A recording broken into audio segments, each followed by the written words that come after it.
तो आप बहुत अच्छे हो आप लोग, नो डाउट बहुत अच्छे हो आप लोग। कुछ बोला भी नहीं तो तारीफ करी एक तो। मतलब कितने अच्छे से आज अपने बात को माना कि आप लोग अपने अपने ग्रह को छोड़कर आप आगे आगे हो, है ना। बाकी अपने ग्रह को छोड़ना बड़ा मुश्किल होता है, लेकिन अपने अपने ग्रह को छोड़कर आप लोग आगे आगे हो। बड़े कमाल कर दिया आज आप लोगों ने, और बधाई के पात्र भी हो। और थोड़ा सा बताओगे कहाँ पर थे हम लोग? भारत में सामाजिक अध्ययन का प्रारंभ।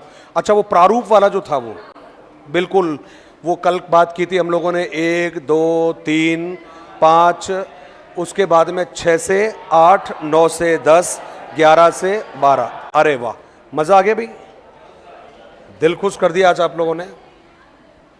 और हम लोग बात करने वाले थे भारत के बारे में, और उसमें हम लोगों ने लिखा था कि भाई भारत में सामाजिक अध्ययन का प्रारूप।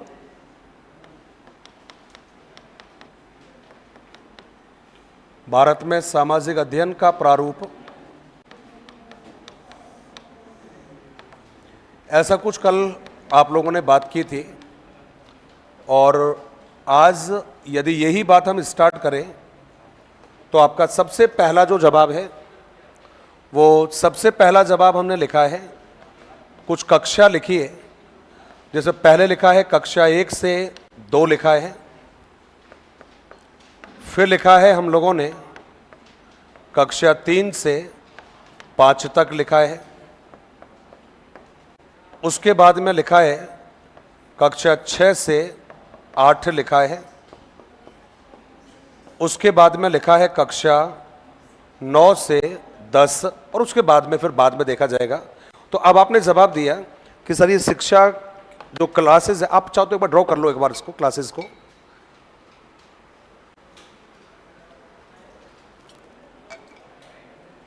लिख लो एक बार क्लासेस के नाम।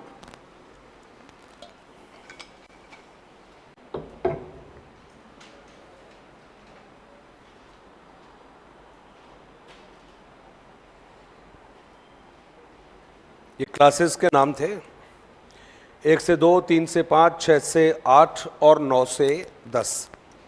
ये क्लासेस को आप लोगों ने कैटेगरी में बांटा है।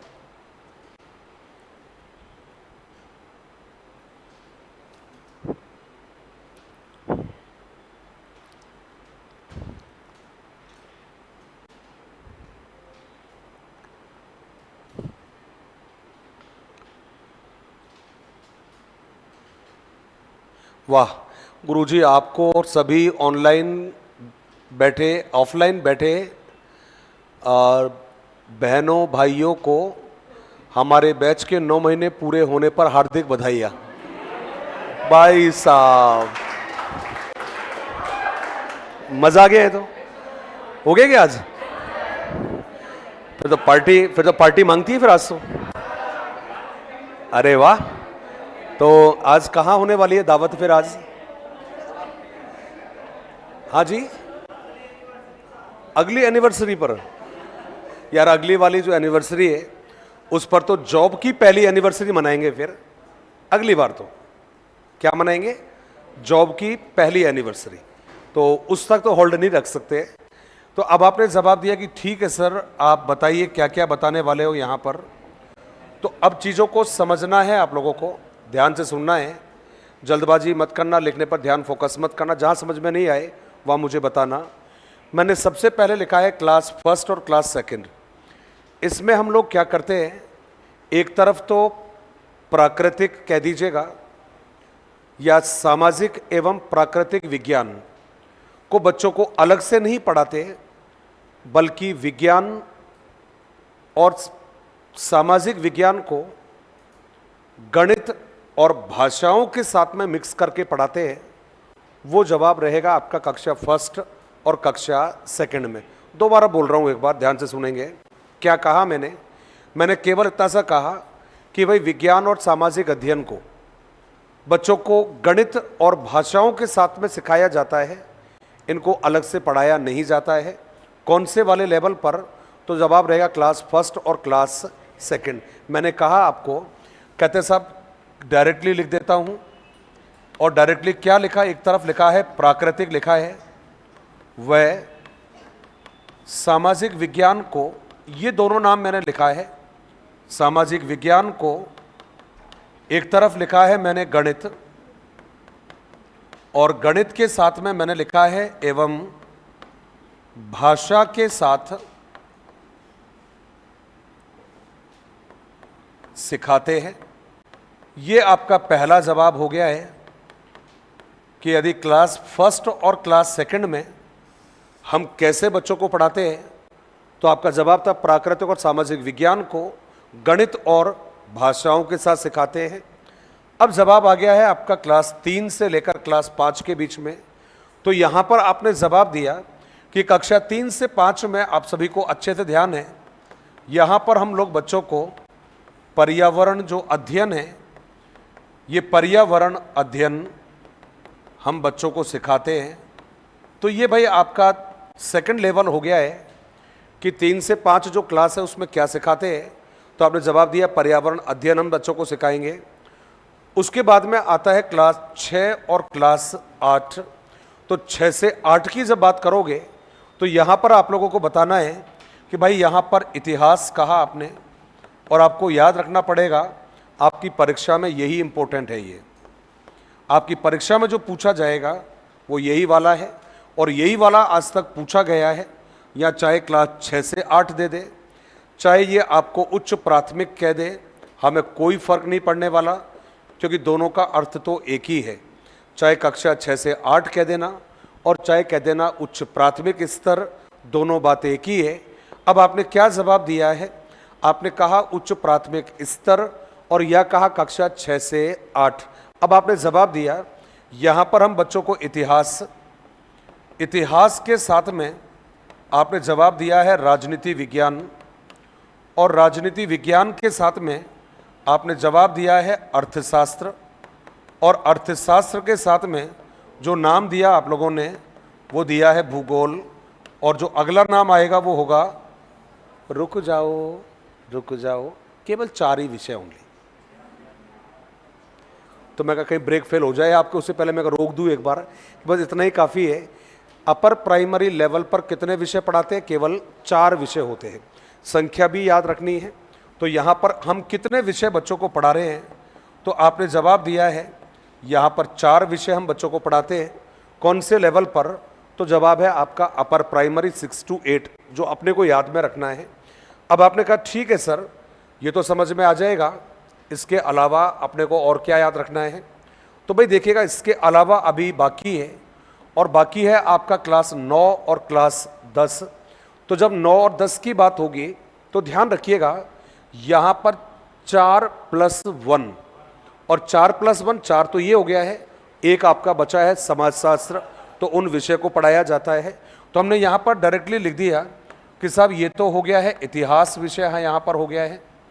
इतिहास के अलावा हमने यहाँ पर लिखा है, तो वो जवाब हो गया है आपका राजनीति विज्ञान, आपका जवाब हो गया है। राजनीति विज्ञान के अलावा यहाँ पर अर्थशास्त्र भी हो गया है।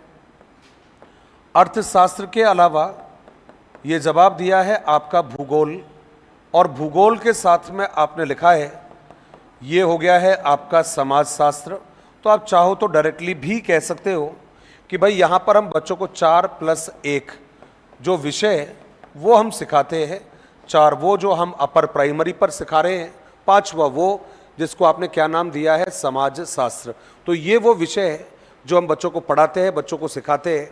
अब वैसे तो इससे आगे ज़रूरत है नहीं, क्योंकि हमारा काम तो यहीं पर कंप्लीट है, लेकिन फिर भी अपनी समझने के लिए, और अपने समझने के लिए यही है कि ये आ गया क्लास 11th और क्लास 12th। तो जब आपसे पूछेगा कक्षा 11th और कक्षा जो 12th है इसका क्या मामला रहेगा, तो भाई यहाँ पर ध्यान रखिएगा, यहाँ पर बालक स्वतंत्र होता है। और बालक क्या स्वतंत्र है, तो जवाब दिया कि ये जो वैकल्पिक जो विषय होते हैं, बालक अपने अपने जो वैकल्पिक विषय है उन वैकल्पिक विषय का बच्चा क्या करता है भाई, चयन करता है। ये तो ये आपने जवाब दे दिया है। और आपने क्या जवाब दिया कि इस लेवल पर आने के बाद में बच्चे अपने वैकल्पिक सब्जेक्ट चुन लेता है। आर्ट्स पढ़ने वाला आर्ट्स पढ़ लेगा, विज्ञान पढ़ने वाला विज्ञान पढ़ लेगा, कॉमर्स पढ़ने वाला कॉमर्स पढ़ लेगा और एग्रीकल्चर पढ़ने वाला एग्रीकल्चर पढ़ लेगा। तो साहब ये आपका पैटर्न है राजस्थान में, हिंदुस्तान में बच्चों को सामाजिक अध्ययन पढ़ाने का। हमारी परीक्षा के लिए जो जगह बनती है इम्पोर्टेंट, वो कौन सी बनती है? तो जवाब रहेगा 6 to 8। अपर प्राइमरी लेवल पर हम 4 विषय पढ़ाते हैं, चारों का सीक्वेंस वही है। सोशियोलॉजी जो रहेगा ये आपका सेकेंडरी लेवल पर रहेगा, और सेकेंडरी का मतलब हो गया है 9 to 10। मैंने चेंज किया है, अब लिखने वालों को गुस्सा आ रहा होगा, गया स्लाइड तो चेंज हो गई है ना, जो लिख रहे हैं उनकी स्लाइड तो चेंज हो गई। अब आपने कहा कि क्यों चेंज किया आपने, है ना।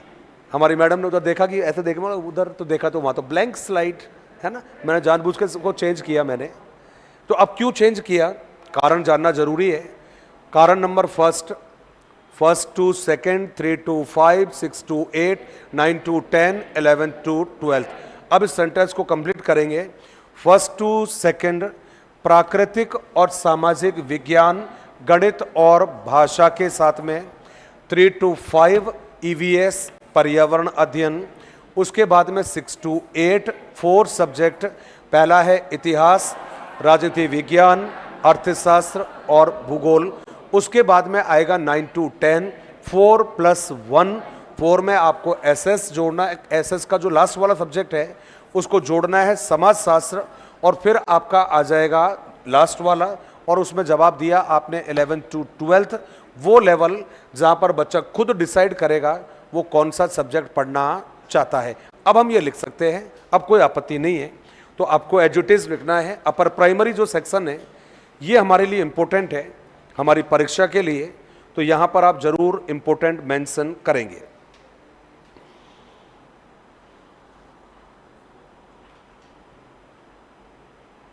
अपर प्राइमरी इंपॉर्टेंट है। 1 to 2, 3 to 5, 6 to 8, 9 to 10 और 11 to 12। पहला जो लेवल था उसमें प्राकृतिक और सामाजिक विज्ञान को गणित और भाषा के साथ में। सेकंड वाला जो लेवल था उसमें हमने बच्चों के लिए ईवीएस को चुना है।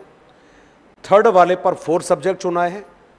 फोर्थ वाले पर आपने बच्चों के लिए 4 + 1 को चुना है। और लास्ट जो सब्जेक्ट है आपका उसको आप लोगों ने नाम दे दिया है वैकल्पिक सब्जेक्ट, और जिसको आप लोगों ने नाम दिया है कि साहब यहाँ पर बच्चा स्वतंत्र है अपने अपने विषयों के चयन को लेकर। उम्मीद है ये आप लिख रहे हो अभी।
सर लिख लिया आप लोगों ने?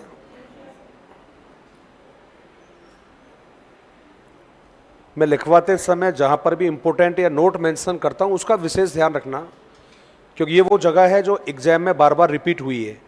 तो आपको जब रिवीजन करोगे, अपनी कॉपी को ओपन करके देखोगे, तो आपको कहीं पर भी ये नहीं कन्फ्यूजन होगी कि यार इस वाले पेज में से कोई प्रश्न आता है या नहीं आता है, कहाँ से आता है, किस जगह से आता है, क्योंकि मैं हर जगह पर इंपॉर्टेंट मेंशन करवा देता हूँ ये प्रश्न आते हैं परीक्षा में।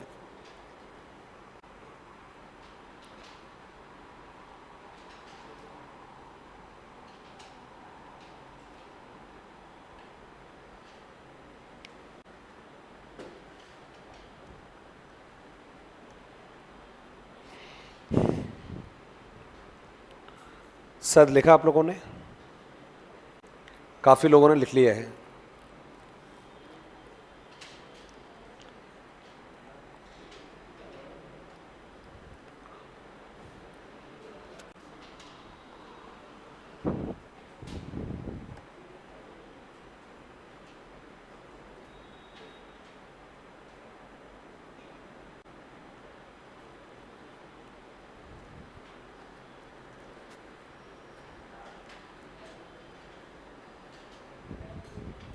सर लिख लिया आप लोगों ने? चेंज करें अभी?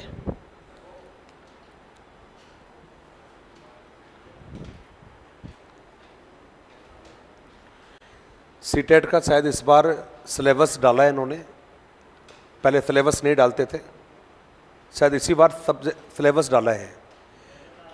पहले टेंटेटिव डालते थे, टॉपिक वाइज नहीं डालते थे, है ना, बिल्कुल एग्जैक्टली डाल दिया है सर टॉपिकों के साथ में। आज मुझे किसी ने दिखाया था, तो थोड़ा सा उनका जो सिलेबस है थोड़ा सा अपने वाले सिलेबस से, खासकर अब ये कहना कि यार जो हम सेकंड ग्रेड में पढ़ रहे हैं क्या एग्जैक्टली वही टॉपिक है क्या, तो कुछ अलग है थोड़ा सा। खासकर मैं देख रहा था ज्योग्राफी पार्ट वहाँ पर ज़्यादा दे रखा है, तो सिलेबस जिन्होंने नहीं देखा है वो अपने सिलेबस को एक बार देख लेना सीटेट वाला। और सीटेट को पास करना अपने लिए ज़रूरी है।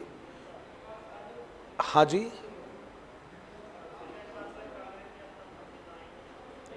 क्या कह रहे थे दोबारा बताना एक बार?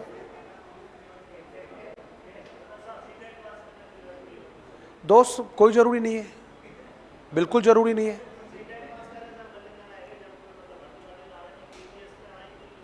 नहीं दोस्त, डीएसएसबी में हर साल होती है मैं अभी हुई है ना, अभी परीक्षा हुई है अभी। देखो दोस्त, अब नहीं L1 की अभी वैकेंसी आई तो थी, फॉर्म डाले हुए उसके निकले थे फॉर्म। केवीएस की तो हो चुकी थी वो तो खैर। लेकिन देख यार, अब ये कहना कि इतना निराशावादी रवैया भी ठीक नहीं है कि फ़ायदा क्या है। रीट 2022 में हुई थी, तो यार ऐसा कह के दूसरों को डिमोटिवेट क्यों करता है यार फिर, है ना दोस्त? ये कह के डिमोटिवेट तो नहीं करना चाहिए। मैं तो आपकी भावना को समझकर मैं तो ये कह रहा था कि नहीं हुआ या वैकेंसी नहीं आई, तो मैं तो फिर भी मैंने तो पॉजिटिव साइड बोला कि यार बेचारे रीट वाले आवाज़ उठा रहे हैं कि 2022 के बाद हुई नहीं है, तो 2 साल तो आपकी रीट को भी हो चुकी है, आपको मालूम है, और बेचारे वो भी 2 साल से तैयारी कर रहे हैं या तैयारी करने की सोच रहे हैं। और आप राजस्थान में भी आप किसी भी एग्ज़ाम का आप रेशियो उठाकर देख लो, साल में तो 1 साल में तो यहाँ पर भी कोई वैकेंसी नहीं हो रही है। तो कहते हैं ना कि मंजिल मिले ना मिले ये अलग बात है, लेकिन हम कोशिश ना करें ये गलत बात है। ये तो जब तक नौकरी नहीं लगेगी तब तक तो मेहनत करना ही है, उसका कोई विकल्प नहीं है। और कोई भी जो फेलियर है वो कभी स्थायी नहीं होती है, ध्यान रखना इस बात को। कोई भी विफलता स्थायी नहीं होती है। Amitabh Bachchan all India radio पर गया था इंटरव्यू देने के लिए, जिसको आज की भाषा में आप कहते हो एंकरिंग करने के लिए, तो उस आदमी को उसकी आवाज़ को खराब बताकर वहाँ से निकाल दिया था कि आपकी आवाज़ खराब है, आप एंकरिंग करने के लायक नहीं हो। उसके बाद में बॉलीवुड आया फिल्म बनाने के लिए, वहाँ पर फिल्म के डायरेक्टर प्रोड्यूसरों ने मना कर दिया कि आदमी है या तंबू है। लंबू नहीं बोला, तंबू बोला था कि आदमी है या तंबू है। हीरोइनों को साथ में जब कई लाते थे तो स्टूल या टेबल या बेंच पर खड़े करके रिकॉर्डिंग करवाते थे, तो फिल्म मिलना बंद हो गई थी कि बोला यार क्या आदमी है ये, कोई चलने लायक आदमी है क्या ये। दोस्त, आज हिंदुस्तान में सबसे ज़्यादा यदि किसी की आवाज़ की कीमत है बिकने में, तो वो उस व्यक्ति की है जिसको उसकी आवाज़ की वजह से रिजेक्ट कर दिया गया था। आज नायक बहुत है, लेकिन महानायक यदि कोई इंडस्ट्री का है, सुल्तान बादशाह ये तो बहुत सारे हैं, लेकिन महानायक एक ही है, और वो महानायक भी अमिताभ बच्चन है। इंडियन आइडियल पर गाने के लिए ऑडिशन के लिए जुबिन नौटियाल गया था, और वहाँ घटिया गायक बताकर उसका ऑडिशन लेने से ही मना कर दिया था। जब जुबिन नौटियाल को पहली बार उस सेट पर बुलाया तो कुछ भी बोलने से पहले उसने वही वाकया याद दिलाया था कि मैं अपने आप को बड़ा लकी समझता हूँ। वो तो धुलाई की थी खैर उसने, लेकिन उसकी सादगी थी कि उस बात को कितने अच्छे तरीके से कहा उसने। बाकी प्योर धुलाई की थी, बिना साबुन के, बिना डिटर्जेंट के। और क्या कहा कि मैं अपने आप को बड़ा खुश नसीब समझता हूँ कि जिस प्लेटफॉर्म पर मैं असफल होकर गया, आज उसी प्लेटफॉर्म पर मैं सफल होकर खड़ा हुआ हूँ। दरअसल मैं वो कहना ये चाह रहा था कि जिस प्लेटफॉर्म ने मुझे बाहर निकाला, आज मैं उसी प्लेटफॉर्म पर, आज मैं अपनी काबिलियत के दम पर खड़ा हूं। जिन्होंने कल मेरी काबिलियत पर प्रश्न चिन्ह उठाया, आज वही मेरी काबिलियत के आगे तालियां बजा रहे हैं। तो दोस्त, वक्त बदलते हुए टाइम नहीं लगता, और विद्यार्थी जीवन में तो अपना क्या रहना जरूरी है, पॉजिटिव रहना जरूरी है। जब तक सफलता मिलेगी नहीं, तब तक तैयारी छोड़ेंगे नहीं। बात सही है, गलत बात है ये? जब तक कामयाबी मिलेगी नहीं, परीक्षा देना छोड़ेंगे नहीं। ये वाली बात थी भाई। तो अब हम आगे बढ़ने वाले हैं, और देखो मेरे पास मोटिवेशन के अलावा कुछ है भी नहीं भाई। अपनी ज़िंदगी में मैंने बहुत घिस के संघर्ष कर करके यहाँ तक पहुँचे। कई बार ऐसा आया कि पढ़ाई छोड़ दे, कई बार ऐसा लगा शहर छोड़ दे, कई बार ऐसा लगा कि जो काम कर रहे हैं वो काम छोड़ दे। लेकिन अकेले में जाकर एक ही बात कहते थे अपने आप से, और वो बात क्या थी? अब आएगा मज़ा। एक ही बात क्यों कहते थे? अब आएगा मज़ा। और ये कहाँ जाकर बोलता था भाई? इंस्टीट्यूट में जब पढ़ाता था, कई बार साथ वाले प्रॉब्लम क्रिएट करते थे, तो जब भी मौका मिलता वॉशरूम में जाता, थोड़ा मुंह धोता और बोलता अब आएगा मज़ा। तुरंत वापस बाहर आता, क्योंकि अब सबके सामने खड़ा होकर बोल दूं अब आएगा मज़ा तो बात खराब हो जाए ना भाई। तुरंत गया, थोड़ा पानी मुंह पे डाला और क्या बोला? अब आएगा मज़ा। और जब अंदर जाते थे तो अलग हारा हुआ इंसान था, और जब वापस आता था ना, मुंह हाथ धो के आते थे, तब एक अलग ही आदमी बाहर आता था। यही कारण है बस असफलता, फेलियर और निराशा, निगेटिविटी, इनको अपने जीवन के शब्दकोश से निकालकर फेंक दो, और केवल एक ही बात ध्यान रखना है कि हम होंगे कामयाब अब की बार। अब की बार, अब के बरस नहीं, अब की, कि बरस में तो बहुत सारी परीक्षाएं होती है भाई, तो अपने को बहुत सारी परीक्षाएं नहीं, हम होंगे कामयाब अब की बार। ये आपने लिखा है। अब सामाजिक अध्ययन का प्रारूप पढ़ लिया, भारत वाली कहानी आप लोगों ने पढ़ ली है। अब केवल हम बात करने वाले हैं कि सामाजिक अध्ययन को कुछ लोगों ने समझाने का प्रयास किया है। इसमें एक नाम है जो आ जाता है परीक्षा में कई बार, उसके साथ में दो नाम एक्स्ट्रा बता दूंगा। तो पहला जो नाम है, ये नाम रहेगा आपका जीरो लिमेक के अनुसार। जीरो लिमेक के अनुसार हम लोग क्या देख रहे हैं? कहते हैं कि कुछ महत्वपूर्ण कथन है सामाजिक अध्ययन के बारे में, और उसमें एक जो कथन है एक व्यक्ति का है जिसका नाम है जीरो लिमेक। कई जगह पर जोरो लिमेक इसको कह देते हैं। तो जीरो लिमेक कहिए, जोरो लिमेक कहिए, व्यक्ति एक ही है। अब इसने कहा क्या था, तो उसको हम थोड़ा सा अलग तरीके से देख लेते हैं। ये कह रहा है कि भाई सामाजिक अध्ययन, ये समझाने के लिए जो अभी बता रहा हूँ, लिखेंगे इसको अलग तरीके से। तो इससे पूछा कि भाई सामाजिक अध्ययन कहते किसे है, तो इसने केवल इतना सा जवाब दिया था कि जो सामाजिक अध्ययन है ये कोई ऐसा विषय है जो कहते हैं साहब मनुष्य का, ऐसा इसने कहा कि बोला जी मनुष्य का, और मनुष्य के साथ में उसने लिखा है अन्य मनुष्य का, और उसके साथ में दूसरी तरफ इसने कहा कि साहब वातावरण का। तो इसके जो भी कहा है इसने, उसको हम केवल इस तरह से बात कर सकते हैं। ये कह रहा है कि भाई सामाजिक अध्ययन कोई ऐसा विषय है जिसमें एक मनुष्य का, एक मानव का दूसरे मानव के साथ में, और मानव का उसके वातावरण के साथ में जो संबंध है, उस संबंध का अध्ययन इस विषय में किया जाता है। तो कुल मिलाकर ये बहुत आसान तरीका है आपका समझने का कि यदि कोई पूछे आप लोगों से सामाजिक अध्ययन किसे कहते हैं, तब आपको केवल इतना ही जवाब देना है कि सामाजिक अध्ययन एक ऐसा विषय है जिसमें एक मनुष्य का दूसरे मनुष्य के साथ में, और मनुष्य का उसके वातावरण के साथ में जो संबंध है, उस संबंधों का अध्ययन किया जाता है। अब आपके मन में आएगा सर कैसे, बताओ जरा एक बार। तो भाई देखो, एक बात तो मानना पड़ेगा, सामाजिक अध्ययन की जो स्टार्टिंग की क्लासेस होती है उसमें यही बताया जाता है मेरा परिवार, मेरा समाज, मेरा आस पड़ोस, मेरे मित्र, मेरे शिक्षक, यही तो पढ़ाया जा रहा है भाई।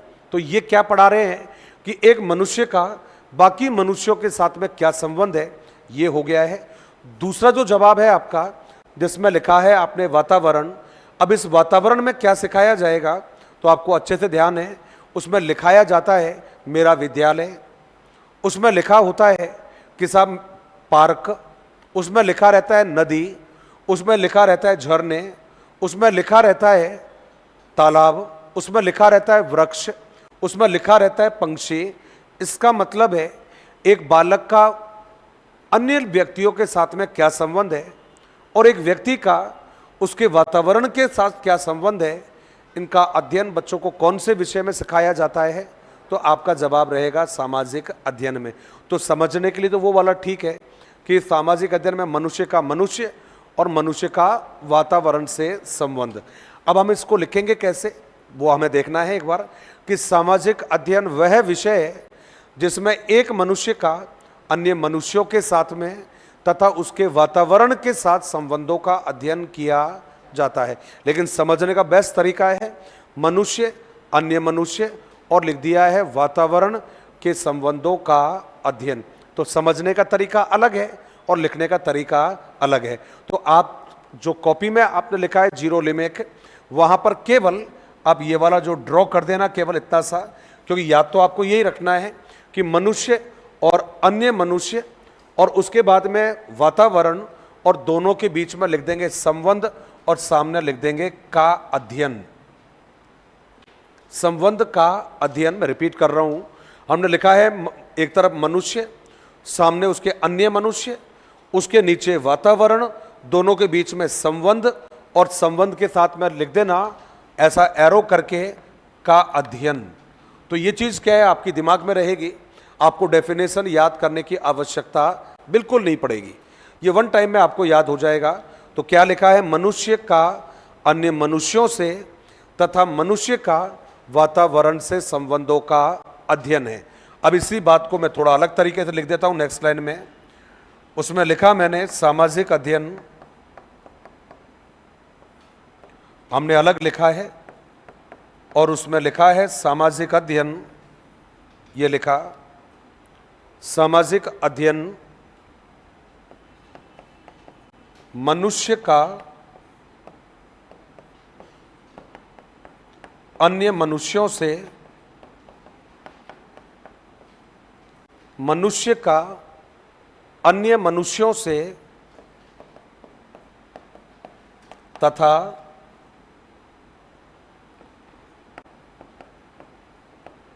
उसके वातावरण से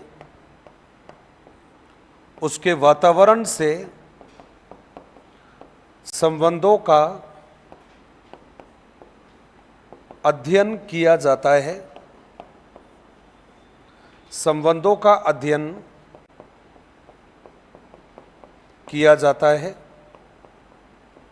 तो ये ऐसा विषय है जिसके बारे में हमने कहा है मनुष्य का अन्य मनुष्यों से तथा उसके वातावरण से संबंधों का अध्ययन किया जाता है। ये हमने आंसर रखा है।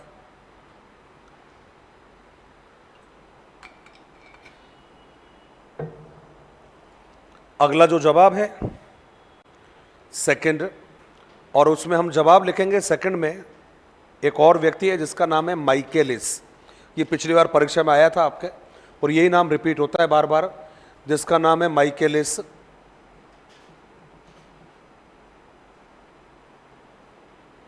माइकेलिस, और उसमें हम लोग, भाई लिखा क्या आप लोगों ने, ये चले आगे, चलिए नेक्स्ट लाइन में अगला नाम है और नाम रहेगा माइकेलिस।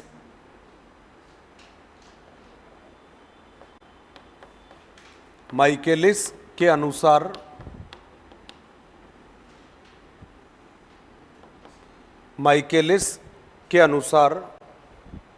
अब देखिए इसने जो डेफिनेशन दी है मैं समझता हूं कि सबसे आसान है। 2 पॉइंट में इसने अपनी बात को फिनिश कर दिया है, और वो जो 2 शब्द इसने कहे ये कौन कौन से है, तो इसके डेफिनेशन को हम कुछ इस तरह से समझ सकते हैं। और वो क्या है कि भाई एक तरफ कह रहे हैं मानव और दूसरी तरफ लिखा है वातावरण। अब समझना ये है कि ये कह रहा है कि सब मनुष्य का उसके वातावरण के साथ संबंधों का अध्ययन किया जाता है। ये इसने कहा था कि मनुष्य का उसके वातावरण के साथ संबंधों का अध्ययन किया जाता है।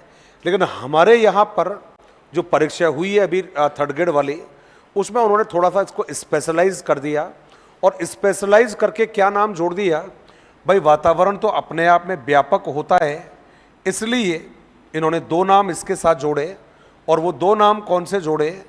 एक तो जोड़ा है प्राकृतिक और दूसरा नाम जोड़ा है सामाजिक। अब ये लाइन कैसे बना है, क्या बनेगा? तो आपने जवाब दिया कि भाई ये कोई ऐसा विषय है जिसमें मनुष्य का, अब ये तो हमने तो यही पढ़ा है कि मनुष्य का वातावरण के साथ जो संबंध है उनका अध्ययन किया जाता है, लेकिन हमसे परीक्षा में क्या पूछा गया है कि मनुष्य का उसके प्राकृतिक एवं सामाजिक वातावरण के साथ संबंधों का अध्ययन है। तो समझने में तो यही समझना है कि सब मनुष्य का वातावरण के साथ जो संबंध है उनका अध्ययन किया जाता है। लेकिन अब हमें जब लिखने की बात आएगी, परीक्षा की बात आएगी, तब हमें केवल क्या याद रखना है कि मनुष्य का उसके प्राकृतिक एवं सामाजिक वातावरण के साथ में जो अध्ययन है उन संबंधों का अध्ययन किया जाता है। समाज में हमारे क्या क्या दायित्व होते हैं, समाज में हमें कौन कौन से काम करने होते हैं, समाज में हमारी जिम्मेदारियां क्या क्या होनी चाहिए, और पर्यावरण के प्रति हमारे दायित्व कौन कौन से होंगे। सभी को मालूम है पर्यावरण की रक्षा करना, पर्यावरण का संरक्षण करना, पर्यावरण संरक्षण को प्रोत्साहन देना, पर्यावरण के विकास के लिए काम करना। तो एक व्यक्ति समाज में रहते हुए अपने समाज को और परिवेश में रहकर प्रकृति को बचाने के लिए जो प्रयास करता है उनका अध्ययन जिस विषय में किया जाता है उस विषय को कहा जाता है सामाजिक अध्ययन। ये नाम इम्पोर्टेंट है, परीक्षा में आया हुआ है। तो हमें भी जब लिखेंगे तो पहले तो हम इसी तरह से लिखेंगे कि मानव का वातावरण, और वातावरण को दो भागों में आपने बांट दिया है, प्राकृतिक एवं सामाजिक का अध्ययन। अब अपन जाए तो पता है डायरेक्टली क्या कह सकते हैं, ये बड़ा आसान तरीका होता है पढ़ाई का। मनुष्य का या मानव के प्राकृतिक एवं सामाजिक वातावरण का अध्ययन किया जाता है। इसका ये सबसे आसान तरीका है कि मनुष्य का उसके प्राकृतिक और सामाजिक वातावरण का अध्ययन किया जाता है। अब इसको हम चित्र रूप में तो ऐसे ही लिखेंगे ताकि हमारी लास्ट समय तक एग्जाम के दिनों में समझ में आ जाए, लेकिन अब इसको हम लिखेंगे कैसे? तो हमने जवाब दिया है सामाजिक अध्ययन। ये जवाब हम लोगों ने दिया है और उसमें लिखा आप लोगों ने सामाजिक अध्ययन मनुष्य के प्राकृतिक एवं सामाजिक वातावरण का अध्ययन है।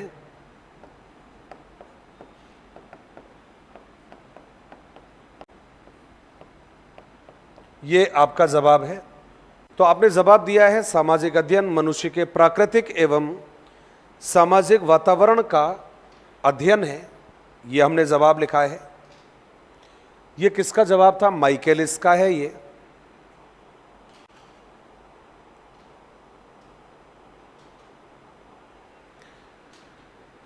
सर लिख लिया आप लोगों ने? ये आगे चले, वेरी गुड।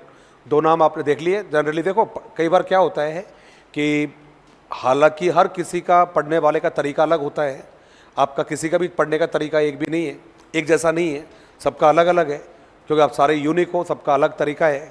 रिवाइज करने का तरीका थोड़ा अलग रखा करो, क्योंकि परीक्षा में कामयाबी रिवाइज दिलाता है, रिवीजन दिलवाता है। परीक्षा में कभी तैयारी आपको सिलेक्शन नहीं दिलाती है, क्योंकि तैयारी करने वाले तो हमने ऐसे से देखे, आप यकीन नहीं मानोगे, कहोगे यार गुरुजी मजाक कर रहे हो आप, ऐसा थोड़ी होता है।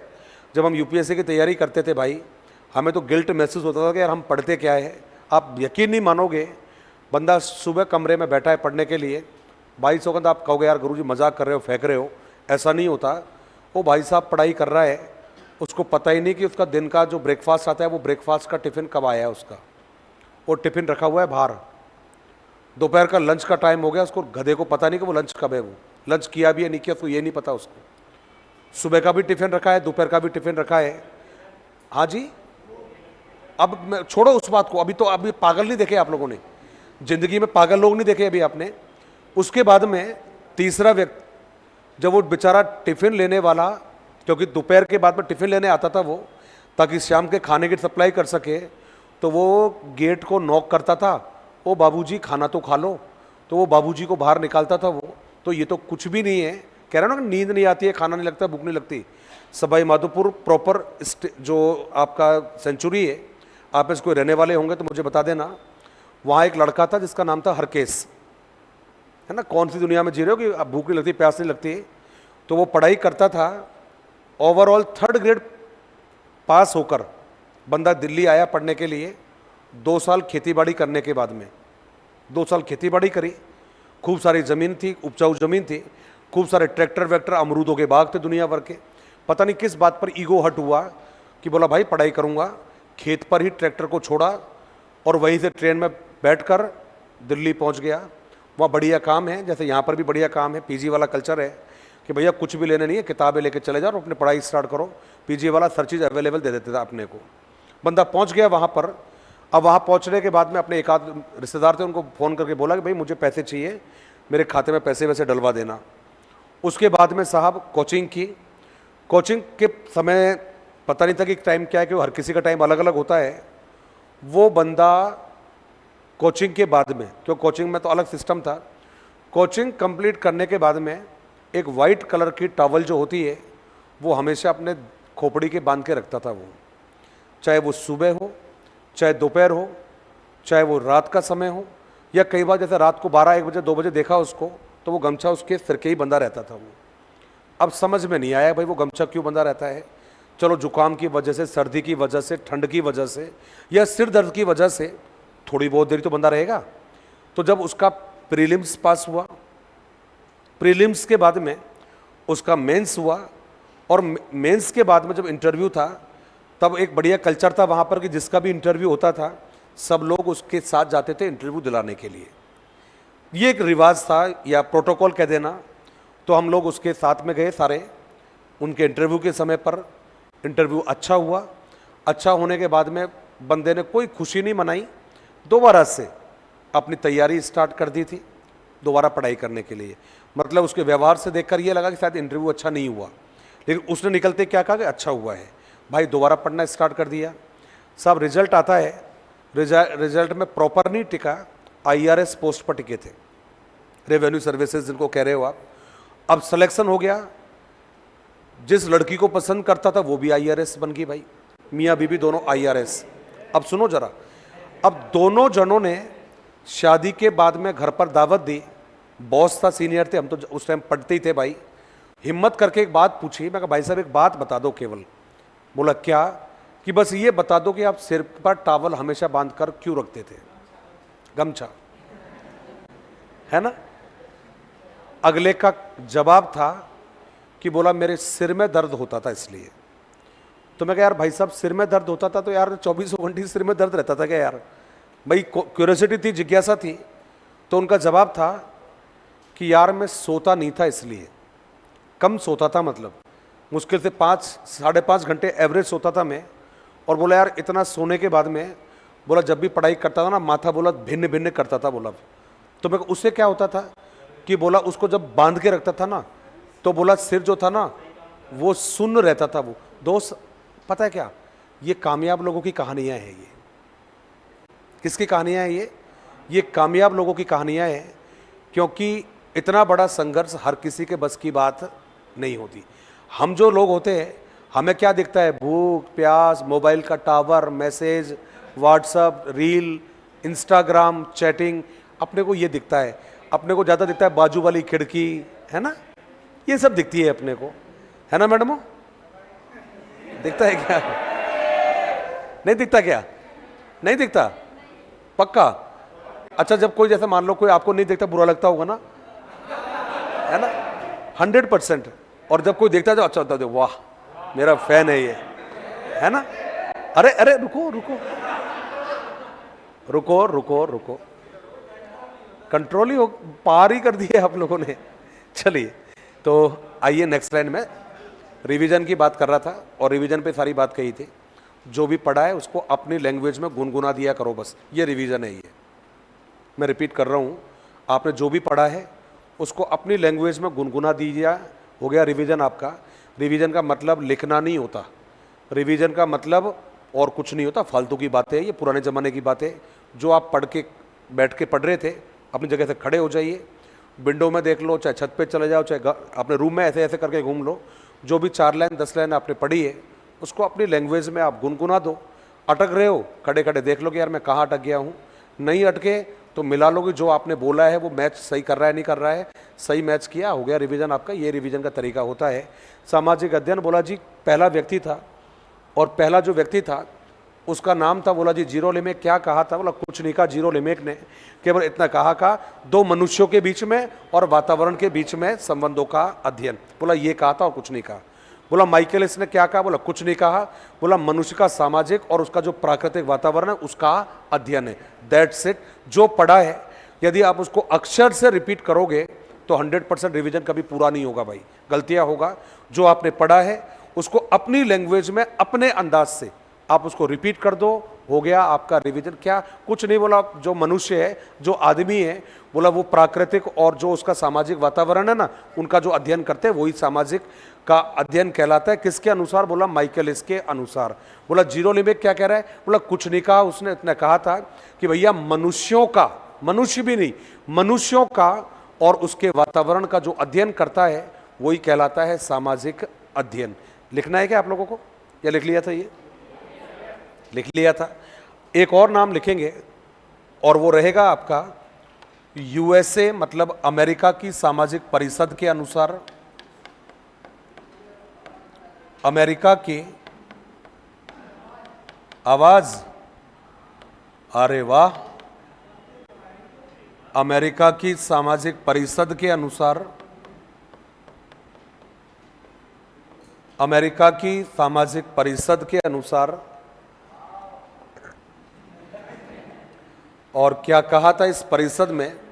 एक छोटी सी बात इन्होंने कही थी, और छोटी सी बात में केवल यही कहा था कि सामाजिक अध्ययन कोई ऐसा विषय है जो मानवीय जीवन के संगठन का अध्ययन करता है। मैं रिपीट कर रहा हूं, मानवीय जीवन के संगठन का अध्ययन। तो आपने कहा मानवीय जीवन के संगठन का मतलब क्या हुआ? देखो भाई, मानवीय जीवन के संगठन में खान पान भी आता है, रहन सहन भी आता है, आचार विचार भी आते हैं, समाज परिवार भी आता है, रिश्ते नाते भी आता है, और उसका संपूर्ण वातावरण भी आता है। तो इन सब का अध्ययन जिस विषय में करते हैं वो विषय क्या कहलाती है? सामाजिक अध्ययन। क्या कहा था? बोला जी मानव के जीवन के संगठन का अध्ययन है ये। तो रिपीट कर रहा हूं, मानव के जीवन के संगठन का अध्ययन है ये। किसके अनुसार? तो जवाब है अमेरिका की सामाजिक परिषद के अनुसार। कोई जरूरी नहीं है अमेरिका की सामाजिक परिषद के अनुसार, अमेरिका की परिषद के अनुसार। और क्या है? बोला जी मानवीय जीवन के संगठन का अध्ययन है ये। मनुष्य के जीवन के संगठन का अध्ययन जो विषय करता है उसे कहा आपने सामाजिक परिषद ने। और क्या कहा? बोला सामाजिक अध्ययन। तो नेक्स्ट लाइन में केवल एक छोटा सा लाइन है और उसमें लिखेंगे सामाजिक अध्ययन, सामाजिक अध्ययन मानवीय जीवन, मानवीय जीवन के संगठन का अध्ययन है। ये आपका जवाब है। तो आपने पहला जवाब दे दिया भाई सामाजिक अध्ययन किसे कहते हैं, तो आपने जवाब दे दिया मानवीय जीवन के संगठन का अध्ययन है। और किसने कहा ये? तो जवाब रहेगा आपका अमेरिका की सामाजिक परिषद के अनुसार। सर लिख लिया आप लोगों ने ये? तो अब मुझे लगता है कि सामाजिक अध्ययन का प्रकृति बाकी है। हमें ये तो पता है कि सामाजिक अध्ययन का विकास कैसे हुआ, यूरोप में कहाँ से आया, भारत में कैसे हुआ, कौन से स्तर पर क्या पढ़ाया जाता है और इसके बारे में कथन क्या है। अब हमें केवल ये जानना जरूरी है कि जो सामाजिक अध्ययन है इसकी प्रकृति कैसी होती है। और प्रकृति वाला जो प्रश्न है या पुराने पेपर उठाकर चेक करना, आपको 100% आपको ये प्रश्न देखने को मिलेगा कि सामाजिक अध्ययन की प्रकृति होती कैसी है। तो प्रकृति जब भी जिक्र होगा सामाजिक अध्ययन के बारे में, तो यहाँ 2 तरह के विचार है जो आपको ध्यान रखने हैं। 2 तरह के विचार कौन कौन से होंगे वो भी अभी बात कर लेते हैं। तो आपने कहा सामाजिक अध्ययन की प्रकृति, और ये जो सामाजिक अध्ययन की प्रकृति है इससे हमारा क्या अभिप्राय रहेगा। तो प्रकृति शब्द को हम इंग्लिश में बोलते हैं नेचर बोलते हैं, यह मालूम है आपको, और नेचर को हम हिंदी में प्रकृति कहते हैं। प्रकृति का मतलब स्वभाव भी होता है।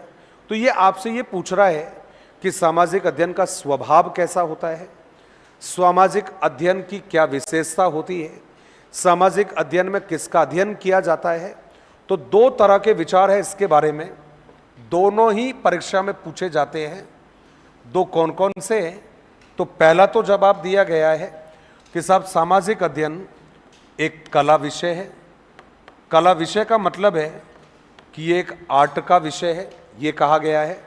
और दूसरा कहा गया कि ये जो सामाजिक अध्ययन है ये एक विज्ञान विषय है। ये दो ही तरह के इसके बारे में विचार चलते हैं। पहला चलता है कि सामाजिक अध्ययन कला है, कला का मतलब आर्ट है, और दूसरा है कि सामाजिक अध्ययन विज्ञान है, और विज्ञान का मतलब है साइंस। मैं आप पर छोड़ता हूं, आपको क्या लगता है कि कला है या विज्ञान है? अरे वाह, कैसे पता चला? देख के रहे। कला क्या होती है?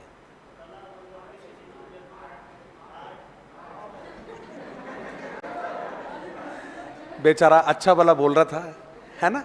इसे कहते हैं बेटा वो दूसरे की खुशियों में आग लगाना, है ना। अच्छा भला जवाब दे रहा था, बढ़िया बोल रहा था, वो तो कंफ्यूज कर दिया चारों तरफ से दिखा दिखा कर, है ना। बोला आर्ट, बोला आर्ट, बोला आर्ट।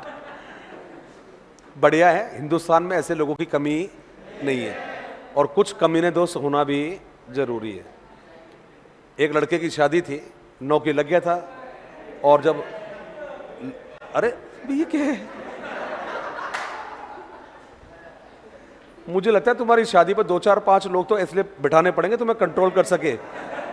पता लगे वहाँ जब मंडप चल रहा है, बरमाला चल रही है, कोई स्टेज वगैरह है, वहाँ यही वाले स्वांग करना स्टार्ट कर दोगे तो 2-4 चाहिए पकड़ वालों, बैठ जा बैठ जा बैठ जा, है ना।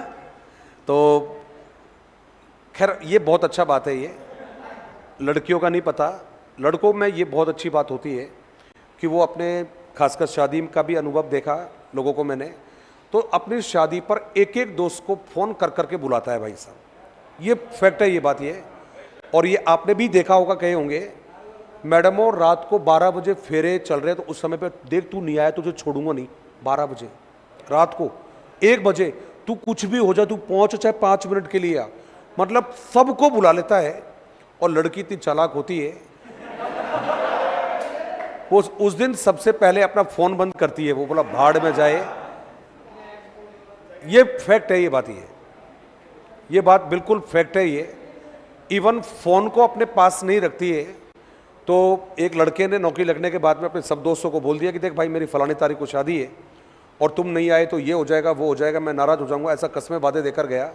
अब कमीने थे दोस्त, बोला हम आएंगे और तेरी शादी को यादगार ना बना दे तो कहना। अब साहब पहुंच गए सारे के सारे दोस्त, आ गए थे शादी में।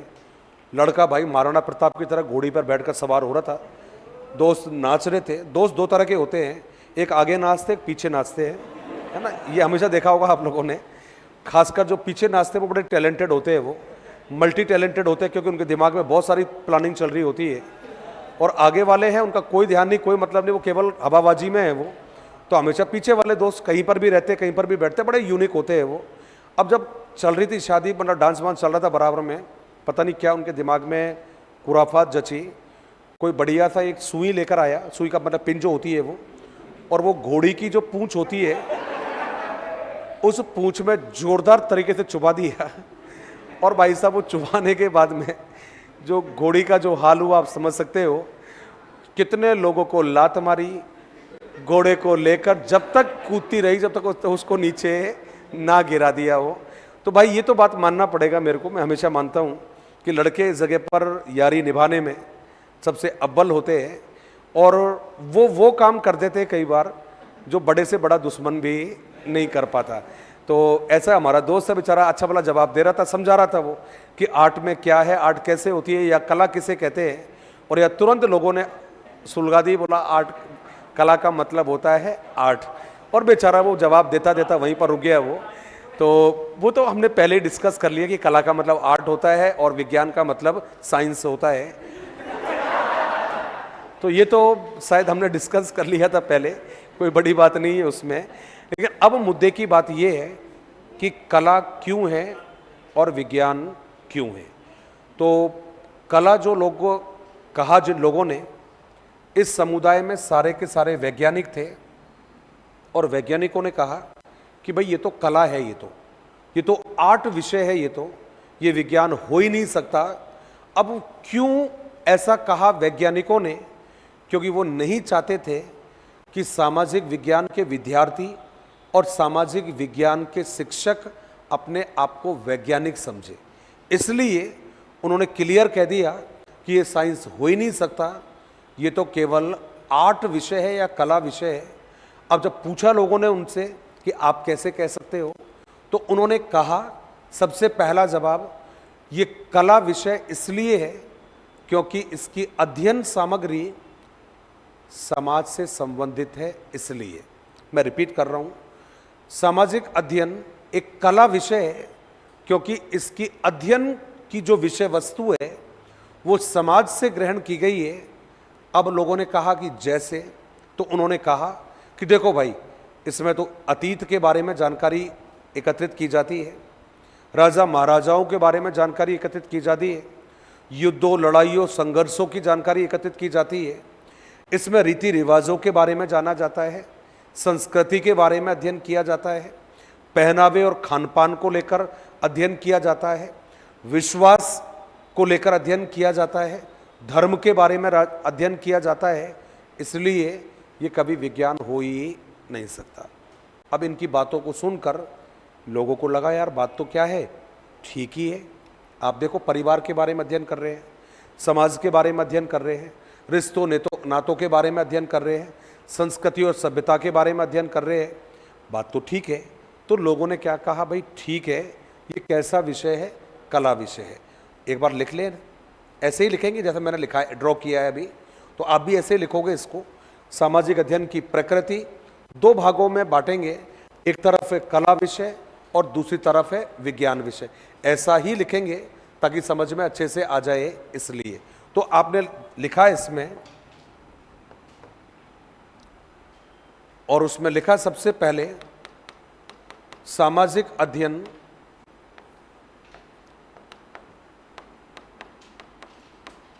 एक कला विषय है, एक कला विषय है क्योंकि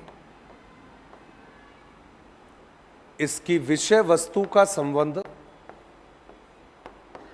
इसकी विषय वस्तु का संबंध समाज से है,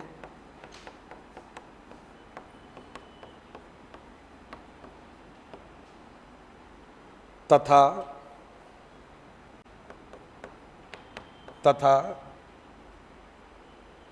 बालक का समाजोपयोगी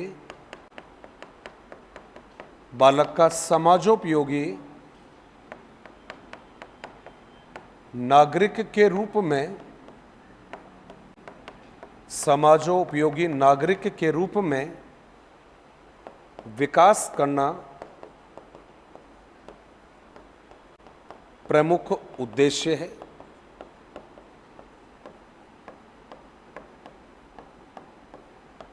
समाजोपयोगी नागरिक के रूप में विकास करना प्रमुख उद्देश्य होता है। ये हमने जवाब लिखा है।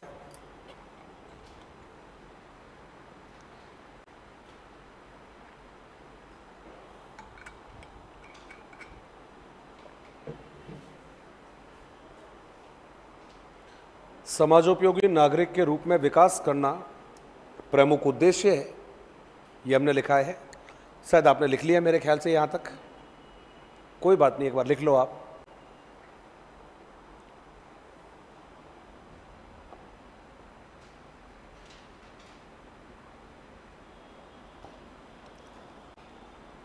और नेक्स्ट लाइन में हम लिखेंगे, नेक्स्ट लाइन में लिखेंगे सामाजिक अध्ययन, नेक्स्ट लाइन में सामाजिक अध्ययन के प्रमुख विषय, ऐसा करके आप अंडरलाइन कर देना। सामाजिक अध्ययन के प्रमुख विषय, विषय का मतलब है कि भाई इसमें अध्ययन क्या किया जा रहा है, कौन से टॉपिक है इसमें, उसको हम लोगों ने नाम दिया है सामाजिक अध्ययन के प्रमुख विषय।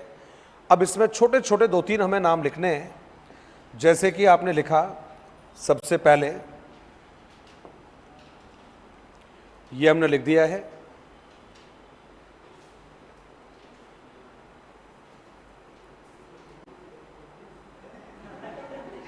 क्या हालचाल है, क्या नाम है?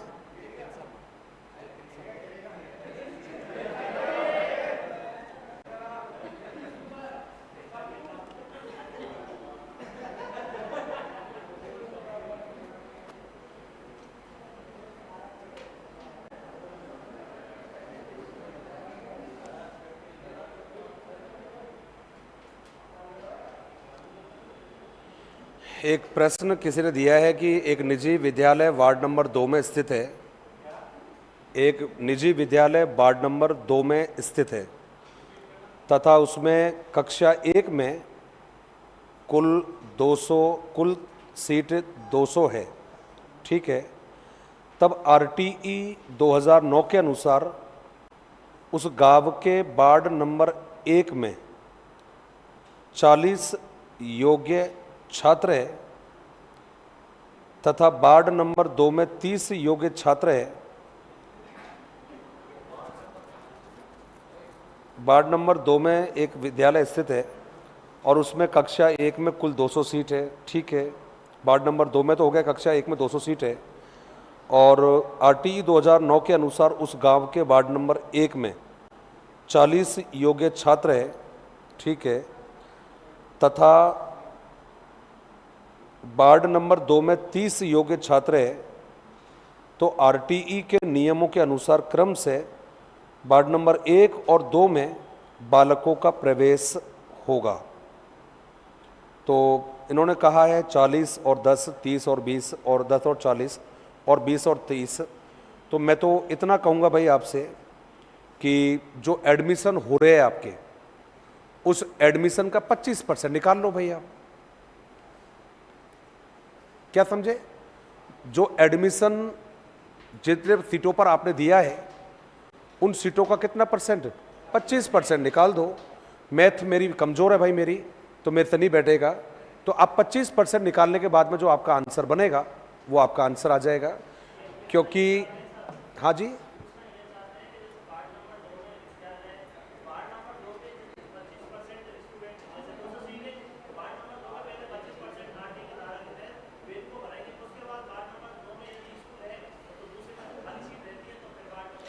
तो दरअसल में ये आपने तो दोनों के लिए पूछा ना, एक और दो, दोनों के लिए पूछा ना आपने। तो एक के लिए कहाँ पूछा है आपने?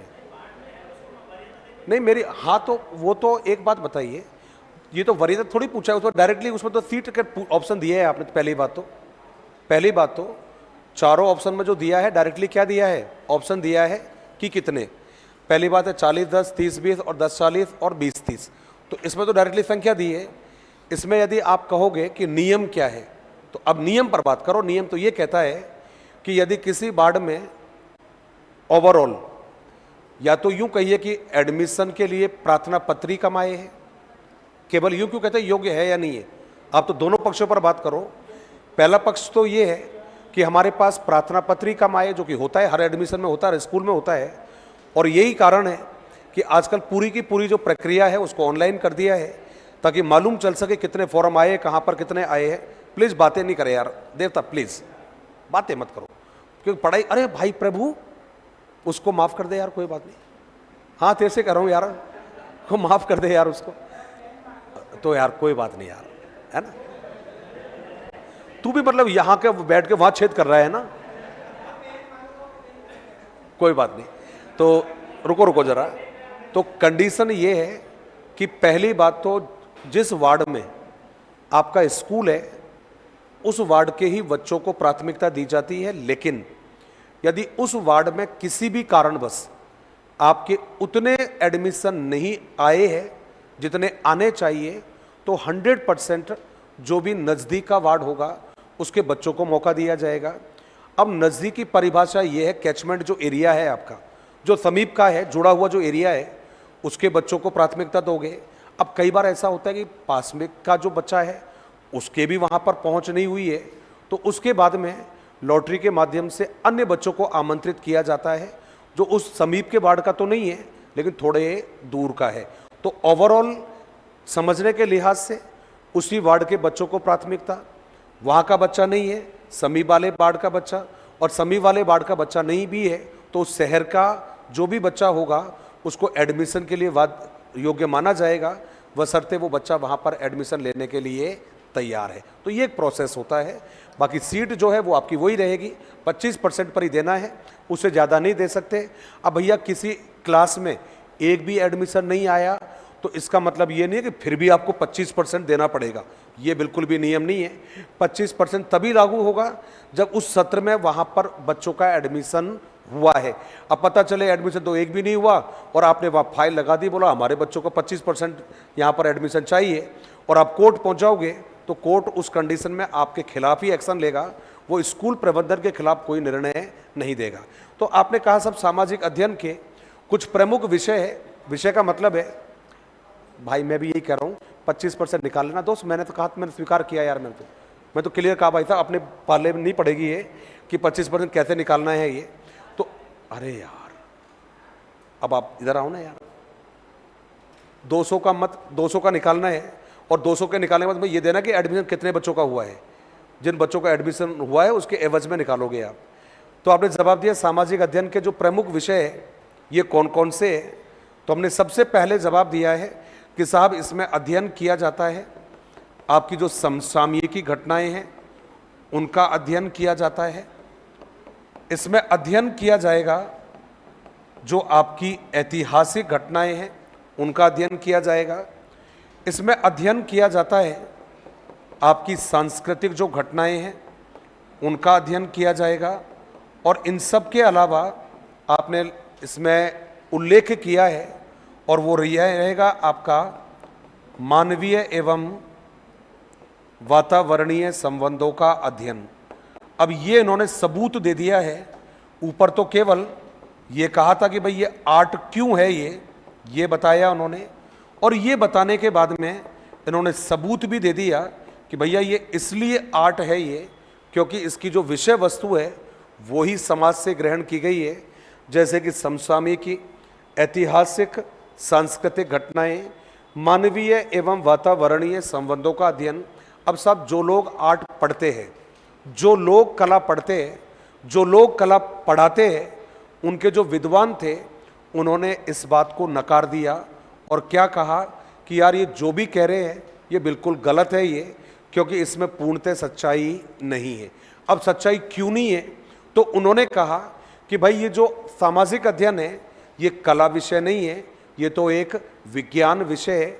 और जब पूछा कि ये विज्ञान क्यों है तो उन्होंने बड़ा छोटा सा जवाब दिया, चालाक लोग थे।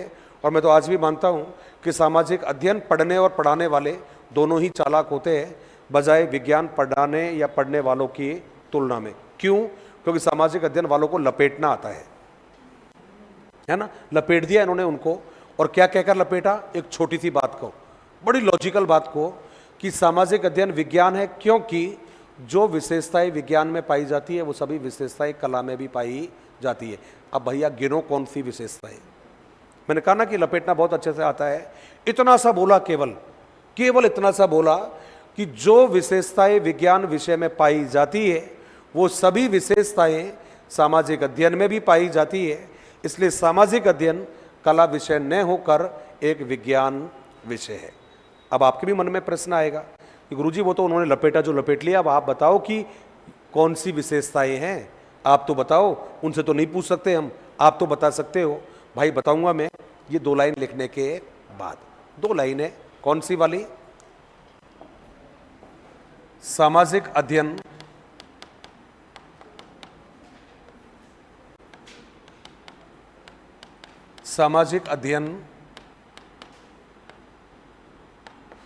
एक विज्ञान विषय है सामाजिक अध्ययन एक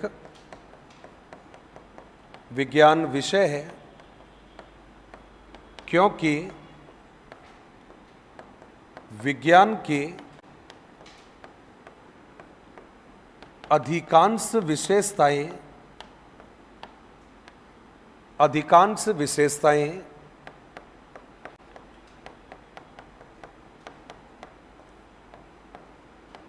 इसमें शामिल है। अब साहब ये कहने के बाद में अब तो सबूत देना पड़ेगा, वरना कोई बात को स्वीकार थोड़ी करेगा। तो अब सबूत देंगे इसमें, और डिस्कस किया होगा शायद इन्होंने आपस में। ये तो अपन तो आज मैं आपको बता रहा हूं, आप कल बच्चों को जाकर पढ़ाओगे, तो ये तो मैंने जो पढ़ा वो आपको बता दिया। अब मैंने वो बता रहा हूं जो इन लोगों ने डिस्कस किया होगा आपस में, और डिस्कस करने के बाद में निष्कर्ष पर पहुंचे होंगे। तो आर्ट वालों ने विज्ञान वालों से पूछा होगा कि भाई तुम बताओ तुम्हारे विषय में मुख्य विशेषताएं कौन कौन सी है। तो उन्होंने जवाब दिया कि साहब जो हमारा जो विषय है उस विषय में भविष्यवाणियों का बड़ा योगदान रहता है। कि साहब हमारे विषय में क्या होती है, भविष्यवाणी होती है। ये लोग मुस्कुराए और मुस्कुराकर इन्होंने कहा कि भाई साहब ये तो हमारे यहाँ पर भी होती है। इन्होंने कहा कि तुम्हारे यहाँ होती है, कैसे? बोला जी 5000 साल के आसपास, वो थोड़ा आप ठीक करवा देना, कोई गड़बड़ हो तो मेरे से। लगभग 5000 साल के आसपास एक भविष्यवाणी हुई थी, और वो भविष्यवाणी क्या थी कि भाई ये बच्चा जन्म लेने वाला या तो बहुत बड़ा बुद्ध भिक्षु बनेगा या भिक्षु बनेगा, या ये राजस्थान का सबसे बड़ा सम्राट बनेगा। बोला भाई इतिहास के पन्नों में आज भी लिखा हुआ है कि वो व्यक्ति बड़ा होकर एक बहुत बड़ा बुद्ध धर्म का भिक्षु बना, और जिसने केवल भारत नहीं बल्कि पूरी दुनिया को प्रभावित करके रख दिया। मैं बच्चे गौतम बुद्ध के बारे में बात कर रहा हूँ। तो उन्होंने कहा, बोला है ये तो एक घटना है, ये तो इससे क्या होता है। बात तो ठीक थी, बात तो एक ही सही थी ये बात तो। फिर कहा उन्होंने कि यदि अशोक इसी तरह से अपने राजकोष को खाली करता रहेगा तो इसके राजकोष में कुछ भी बचने वाला नहीं है। ये बात भी सही साबित हुई, क्योंकि अशोक के पास में, सम्राट अशोक के पास में जितना धन था, जितनी दौलत थी, जितना खजाना था, वो उसके जीवन के अंतिम समय में नहीं बचता है। क्यों भाई? क्योंकि उसने सार्वजनिक कार्यों में सारा का सारा धन तो नहीं कहूँगा, लेकिन धन का अधिकांश जो भाग था वो उन्होंने व्यय कर दिया था। चलो ये भी जाने तो, छोड़ो, काम की बात टू द पॉइंट कर लेते हैं। पूरा के पूरा ज्योग्राफी में भविष्यवाणी ही होती है। रिपीट कर रहा हूँ, पूरा का पूरा जो ज्योग्राफी है उसमें क्या होती है, भविष्यवाणी तो होती है उसमें। आज मौसम सर्द रहेगा, कल मौसम गर्म रहेगा, ये कहाँ पर मालूम चल रहा है? ये ज्योग्राफी बता रही है भाई। हमारे ज्योग्राफी के जो विद्वान हैं वही ज्ञात करके बता रहे हैं। इसका मतलब है कि साहब ये चलता तो है, साहब इकोनॉमिक्स में भी चलता है ये। यदि मांग यूं ही बढ़ती रही तो कीमतों का बढ़ना तो तय है, क्योंकि डिमांड एंड सप्लाई में पॉजिटिव रिलेशन होता है।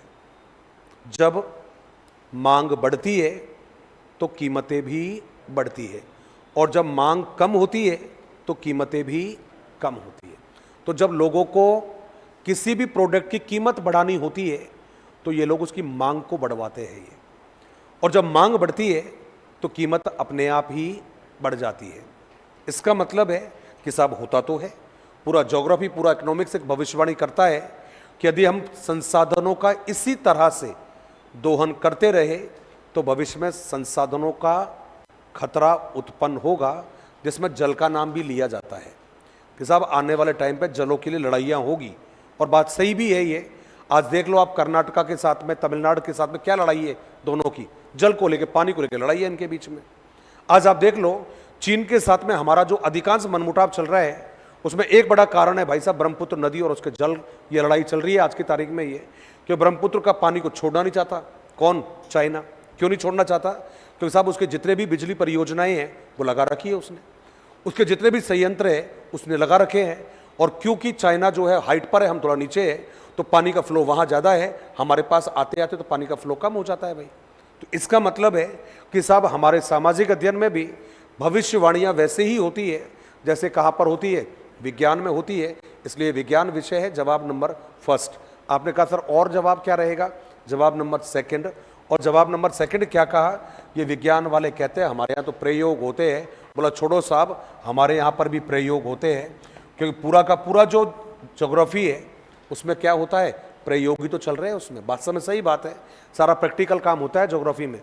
दो तरह के पेपर होते हैं, एक थ्योरी पार्ट और एक प्रैक्टिकल पार्ट। ठीक वैसे ही जैसे विज्ञान में होता है एक ज्योग्राफी, एक थ्योरी का पार्ट और दूसरा प्रैक्टिकल का पार्ट। इसका मतलब है ये प्रयोग वाली बात भी खत्म हो गई है भाई, ये भी स्वीकार करना पड़ेगा। अगला जवाब है कि साहब जब हम विज्ञान की बात करते हैं तो विज्ञान में कहा जाता है कि कार्य कारण के आधार पर, कार्य कारण के आधार पर अध्ययन करते हैं। इसका मतलब है कि साहब साइंस में एक बड़ा फेमस नियम है, पढ़ा भी होगा आप लोगों ने, सुना तो अच्छे से है। कहते हैं साहब every action has the opposite reaction, है ना, every action has the opposite reaction. कहते हैं साहब हर क्रिया के पीछे कोई ना कोई प्रतिक्रिया अवश्य होती है, हर कार्य के पीछे कोई ना कोई कारण अवश्य होता है। ये विज्ञान वाले कह रहे हैं। आप बुरा मत मानिए साहब, रात को 3:30 बजे, रात को 2:30 बजे भूकंप आया। सुबह होते होते हमारे जो भूगोल के विद्वान होते हैं वो बता देते हैं कि भूगोल क्यों आया, भूकंप क्यों आया, है ना। न्यूज़ में चलना स्टार्ट हो जाता है कि भूकंप का केंद्र ये था, तीव्रता ये थी, कोई जनमान नहीं हुआ, इस भूकंप के कारण ये थे ये। तो हमारे यहाँ पर भी हर कार्य के पीछे जो घटनाएं रही है उनके कारणों का अध्ययन किया जाता है। इसका मतलब बात तो ठीक है, कार्य कारण के आधार पर हमारे यहाँ पर भी घटनाओं का अध्ययन किया जाता है। एक जवाब है। और लास्ट में सबसे बड़ा जो फंडा है वो यही है, इतरा कर इन्होंने बोला था कि साहब हमारा जो विषय है ये विज्ञान है, क्योंकि हमारे यहाँ वैज्ञानिक विधियों का प्रयोग होता है। ये इन्होंने ब्रह्मास्त्र छोड़ा था लास्ट में कि ये विज्ञान विषय है, सामाजिक अध्ययन कला है, क्योंकि विज्ञान में तो वैज्ञानिक विधियों का प्रयोग होता है, सामाजिक अध्ययन में तो वैज्ञानिक विधियों का प्रयोग होता ही नहीं है। इन्होंने कहा बोला चल हट, है चल हट, तुझे कछु ना पतो, डायरेक्ट ही बोल दिया, बोला तुझे कछु ना आना वे। ये कह दिया, बोला कछु ना पता, चुप हो जा। बोला क्यों, बोला बेवकूफ हो, तुम्हारी अम्मा को हम यहां पर काम में लेते हैं।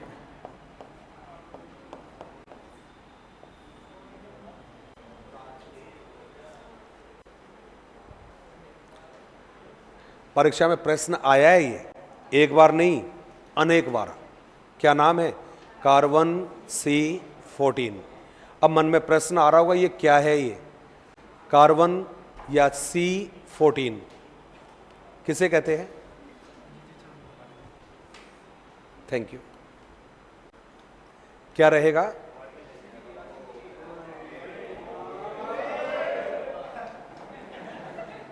मस्त हो यार, कुछ भी कहो, दिल का जीत लेते हो आप लोग।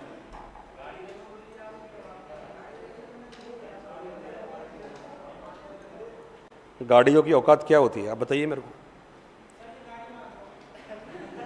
अभी तो ले गया यार जो ले जाना था वो।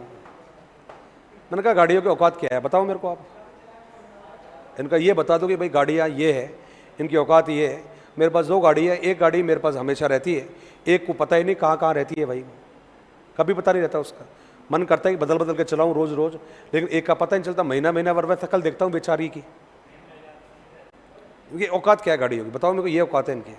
ये हमारे लिए बनी है, ये हमारे लिए बनी है, हम इनके लिए नहीं बने हैं। बात ठीक है ना। और बताओ आपके हालचाल कैसे है, बढ़िया है। एक बार करो ओ, वाह बेटा की, है ना, कितना आत्मीय सुख मिलता होगा ना इससे, पूरा आत्मीय सुख। बोला वाह मजा आ गया। खाना खाने के बाद भी करते हो क्या, एक बार घर पे करते हो क्या, जैसे अपने घर पे जाते हो तो वहां भी ऐसे ही करते हो क्या, करते हो क्या। पिताजी नहीं बोलते बोला इधर आ तू कहां से आ गया, ऐसे कभी नहीं बोलते पिताजी, बोला इधर आ तू एक बार, तेरा इलाज करूं मैं अभी। चलिए, और इंपॉर्टेंट प्रश्न था, मैंने भी 1 मिनट ले लिया इसके ऊपर, क्योंकि इसको समझना और इसको काम में लेना बहुत ज़्यादा ज़रूरी है। इसके बाद में कुछ कहने की ज़रूरत नहीं पड़ी, क्योंकि इन्होंने कह दिया कि विज्ञान की सबसे महत्वपूर्ण विधि है जिसका नाम है कार्बन 14 या C14, और कहता है कि साहब विज्ञान में जितनी विधियां काम में ली जाती है उनमें से अधिकांशतः जो विधि यूज में आती है वो ये विधि है, और इस विधि का प्रयोग सामाजिक अध्ययन में भी किया जाता है। तो आप कहोगे कि सर ये है क्या, ये तो बताइए, कार्बन 14 या C14 क्या है? तो भाई इसको कहते हैं कार्बन डेटिंग प्रणाली। कार्बन डेटिंग प्रणाली, पूरा कार्बन रेडियो एक्टिव डेटिंग विधि। अब आप कहोगे सर है क्या ये? तो कभी आप लोगों ने पढ़ा होगा, अखबारों में पढ़ा होगा, किताबों में पढ़ा होगा, यह वस्तु, यह जीवाश्म 3000 साल पुराना है। तो माथा खराब होता है, इनको क्या पता कि ये वस्तु 3000 साल पुरानी है, 2000 साल पुरानी है, 4000 साल पुरानी है? कोई लिख के गया, कोई कह के गया इनको? तो जवाब है साहब, वो पता लगाने की जो विधि है उस विधि को कहते हैं कार्बन 14। कहते हैं साहब कार्बन 14 एक विधि है जिसके आधार पर हम ये ज्ञात करते हैं कि कोई वस्तु कितनी पुरानी है। तो आप क्या जवाब दोगे, क्या है ये विधि? तो आपने सीधा जवाब दे दिया, या तो आयु कह देना, आयु नहीं कहना चाहो तो क्या कह देना, काल कह देना। आयु या काल, चाहे निर्धारण कह देना, चाहे लिख देना ज्ञात करने की विधि है, और उस विधि को आपने क्या नाम दे दिया है, कार्बन C14 या C14। तो आप कहोगे सर कैसे ज्ञात करती है ये? कहते हैं साहब हर वस्तु में कार्बन पाई जाती है। ये पेन में भी कार्बन है, इस लकड़ी में भी कार्बन है, ये फर्नीचर बैठे उस पर भी कार्बन है, पेड़ जो है उन पेड़ों में भी कार्बन है। हर वस्तु में कार्बन पाया जाता है, कम या ज़्यादा। और कहते हैं कि साहब वो वस्तु जितनी पुरानी होगी उसमें कार्बन की मात्रा उतनी ही कम होती जाएगी। तो जिस वस्तु में कार्बन जितना ज़्यादा है वो वस्तु उतनी ही नई है, और जिस वस्तु में कार्बन जितना कम है वो वस्तु उतनी ही पुरानी है। अब आप मुझे बताइए कि विज्ञान तो टिकी इस विधि पर है, और इस विधि को यूज करते हैं सामाजिक अध्ययन वाले। अब भाई साहब चुप थे वो लोग, कुछ नहीं कह पाए उन्होंने कह दिया कि साहब तुम जीते और हम हारे, और आज से हम ये स्वीकार करते हैं कि साहब ये कला नहीं है, ये तो क्या है, विज्ञान है। अब साहब एग्जाम में आ गया प्रश्न, एक बार नहीं अनगिनत बार, एक बार नहीं, एक बार में चर्चा ही नहीं करता, अनगिनत बार एक प्रश्न आ रखा है कि साहब सामाजिक अध्ययन की प्रकृति है।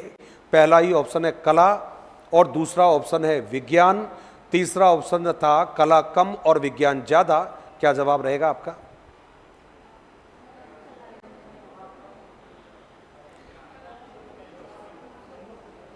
पहला था केवल कला, दूसरा था केवल विज्ञान, तीसरा था कला कम विज्ञान ज्यादा। क्या जवाब है आपका? डी नहीं पूछोगे?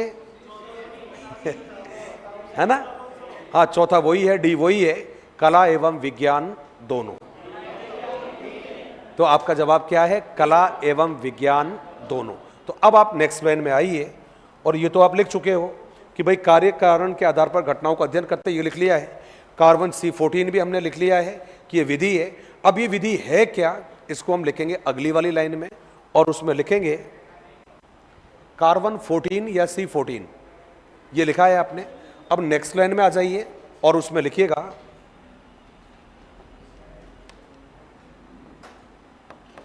उसमें लिखा है कार्बन, और कार्बन के साथ में लिखा है C14। इंपोर्टेंट जरूर लिख देना इसके आगे, और यहां पर लिखेंगे यह है आयु या काल निर्धारण की विधि है। यह आयु या काल निर्धारण की आयु या काल निर्धारण की विधि है। यह आयु या काल निर्धारण की विधि है। और नेक्स्ट लाइन में लिखने के बाद में वहां लिखेंगे उपरोक्त विवरण के आधार पर उपरोक्त विवरण के आधार पर उपरोक्त विवरण के आधार पर स्पष्ट है कि सामाजिक अध्ययन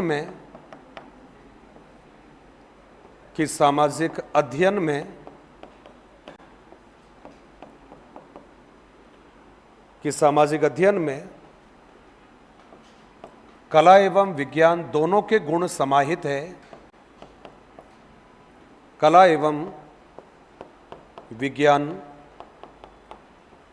दोनों के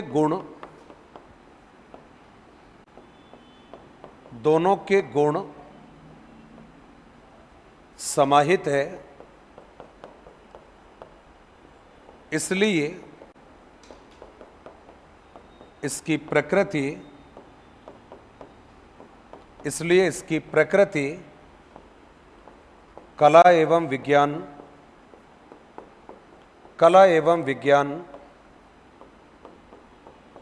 दोनों हैं, ये आपने जवाब दिया है। और ये लाइन इंपॉर्टेंट है कि कला एवं विज्ञान दोनों हैं, तो आप इसको प्लीज इंपॉर्टेंट कर देना लिखकर, कहां से, कि इसकी प्रकृति कला एवं विज्ञान दोनों है। ये एग्जाम में यही प्रश्न आता है आपका कि सब सामाजिक अध्ययन की प्रकृति है। पहला रहेगा केवल कला, दूसरा केवल विज्ञान, तीसरे में लगा रहेगा आपका कला कम विज्ञान ज़्यादा, और चौथा रहेगा कला एवं विज्ञान दोनों। तो अपने को ध्यान रखना, ये कला भी है और ये विज्ञान भी है। जब ये विषय वस्तु की बात करोगे तो कला है ये, और विषय वस्तु को खोजने की बात करोगे तब ये क्या कहलाएगा, विज्ञान कहलाएगा। ये इसका सीधा सा जवाब है।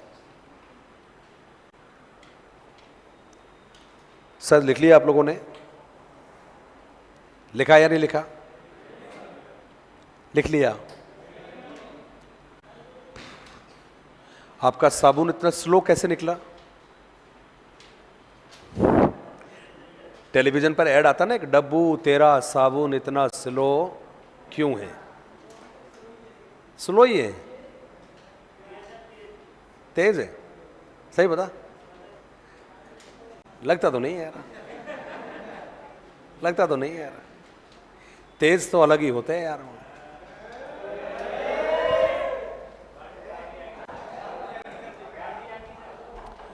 गाड़ी आ गई, गाड़ी तो नहीं आई यार, ऐसा नहीं कहते यार। चलिए और बताइए हालचाल कैसे है आप लोगों के? सामाजिक अध्ययन का परिचय आप लोगों ने पढ़ लिया है, विकास पढ़ लिया है, उसका स्वरूप पैटर्न आप लोगों ने पढ़ लिया है, उसके बाद में आपने पढ़ लिया कि इसकी प्रकृति कैसी होती है। अब हमें केवल एक बात पढ़नी है कि जो सामाजिक अध्ययन है, इस सामाजिक अध्ययन को क्यों पढ़ाया जाता है, इसका क्या कारण है। इसका हर बच्चे को पढ़ना जरूरी है 10th क्लास तक, और गवर्नमेंट का तो विचार था, ये सुझाव भी आया था कि ज़्यादा नहीं तो 12वीं तक इसको अनिवार्य रूप से पढ़ाना चाहिए। अब ये क्यों बात उठ रही है कि 10वीं तक पढ़ा रहे हैं तो 12वीं तक पढ़ाओ, हर बच्चे को पढ़ना जरूरी है? तो इसके पीछे उद्देश्य है। और जब आपसे पूछेगा कि भाई ये सामाजिक अध्ययन का जो उद्देश्य है, ये सामाजिक अध्ययन का क्यों पढ़ाया जाता है, तो जब भी आपसे पूछेगा सामाजिक अध्ययन को पढ़ाने का उद्देश्य, तो उसका सबसे पहला सबसे बड़ा जो उद्देश्य है वो तो यही है कि सामाजिक अध्ययन जो विषय है हम इसलिए पढ़ाते हैं बच्चों को ताकि एक बालक का समाज उपयोगी नागरिक के रूप में विकास किया जा सके। सबसे बड़ा कारण है, सबसे बड़ा फैक्टर है कि सामाजिक अध्ययन इसलिए पढ़ाते हैं ताकि एक बच्चा सामाजिक प्राणी के रूप में स्थापित हो सके। क्योंकि हमारे यहाँ तो फिर भी हालत ख़राब नहीं है, क्योंकि हम तो कान्हा जी के देश के लोग हैं, तो हमारे यहाँ तो फिर भी ठीक है। यूरोप में 4थी क्लास के बच्चे के बारे में कई बार पढ़ा होगा अखबारों में, 4थी क्लास का बच्चा अपने पिता की सर्विस रिवॉल्वर लेकर आया और अपनी कक्षा में फायरिंग कर दी। खूब पढ़ा होगा, कितनी बार पढ़ा होगा। 3री क्लास का बच्चा अपने पापा की कार की चाबी को ले जाकर कार को लेकर चला गया, जिसमें खुद भी घायल हुआ और 5 लोगों की मृत्यु हो गई। आए दिन खबर आती है भाई इससे, हमारे यहाँ पर आए दिन खबर आती है कि टीचर पढ़ा रहा था क्लास में, बच्चे ने गुस्से में आकर अपना लंच बॉक्स अपने टीचर के सर पर देकर मारा, जिसकी वजह से टीचर हॉस्पिटल में घायल है। ये घटनाएं आए दिन आती है। आए दिन की घटनाएं हैं ये। तो अब सवाल उठता है कि ये सामाजिक अध्ययन जो विषय है ये क्यों पढ़ाया जाता है। तो बड़ा सीधा सा इसका जवाब है, और वो जवाब यही है कि सब सामाजिक अध्ययन को इसलिए पढ़ना और पढ़ाना चाहिए क्योंकि इसकी वजह से जो एक बालक है वो सामाजिक प्राणी के रूप में विकसित हो सके। घटना में एग्जाम्पल में दिया था, जब एनसीएफ को बना रहे थे तो उस समय विभिन्न प्रकार के सुझाव आए थे। एक सुझाव आया था उसमें, क्योंकि साहब इससे बच्चे में सामाजिकता के गुण आते हैं। एक बच्चा क्लास में बैठा हुआ था और वो टीचर किसी बात पर किसी बच्चे को डांट देती है, शायद चौथी या पाँचवीं क्लास का मामला था, फ्रांस का मामला था। तो जब टीचर ने डांटा बच्चे को तो थोड़ी देर बाद में एक बच्चा पूछ रहा है मैडम से कि मैडम आज आप गुस्से में लग रही हो, कोई बात है क्या। अब सोचना इरादे किसे कहते हैं। तो मैडम ने कोई जवाब नहीं दिया। मैडम ने केवल उसने कहा कि हाँ बस थोड़ा सा। हमारे यहाँ तो पीट देती मैडम इस बात पर, फ्रांस में या यूरोप में ऐसा नहीं होता है। तो मैडम ने बोल दिया होगा सहमति दी को, हाँ बोला थोड़ा गुस्सा आ गया था मेरे को। तो बच्चा छूटते ही क्या बोलता है, मैडम सर से लड़ाई हुई थी क्या। चौथी पांचवी क्लास का बच्चा उस लेवल पर जा रहा है। इसका मतलब है कि जो बच्चा है वो अब उस डायरेक्शन में विकसित नहीं हो रहा है जिसमें होना चाहिए। इसलिए एक विषय के अध्ययन पर बल दिया, और वो विषय आपका कौन सा है, सामाजिक अध्ययन। तो पहला उद्देश्य क्या हो गया, यह विषय बालकों को सामाजिक प्राणी के रूप में विकसित होने में मदद करता है। तो उद्देश्य में फर्स्ट जो उद्देश्य है वो आप लिखेंगे कि साहब यह विषय बालकों के सामाजिक विषय के सामाजिक प्राणी के रूप में विकसित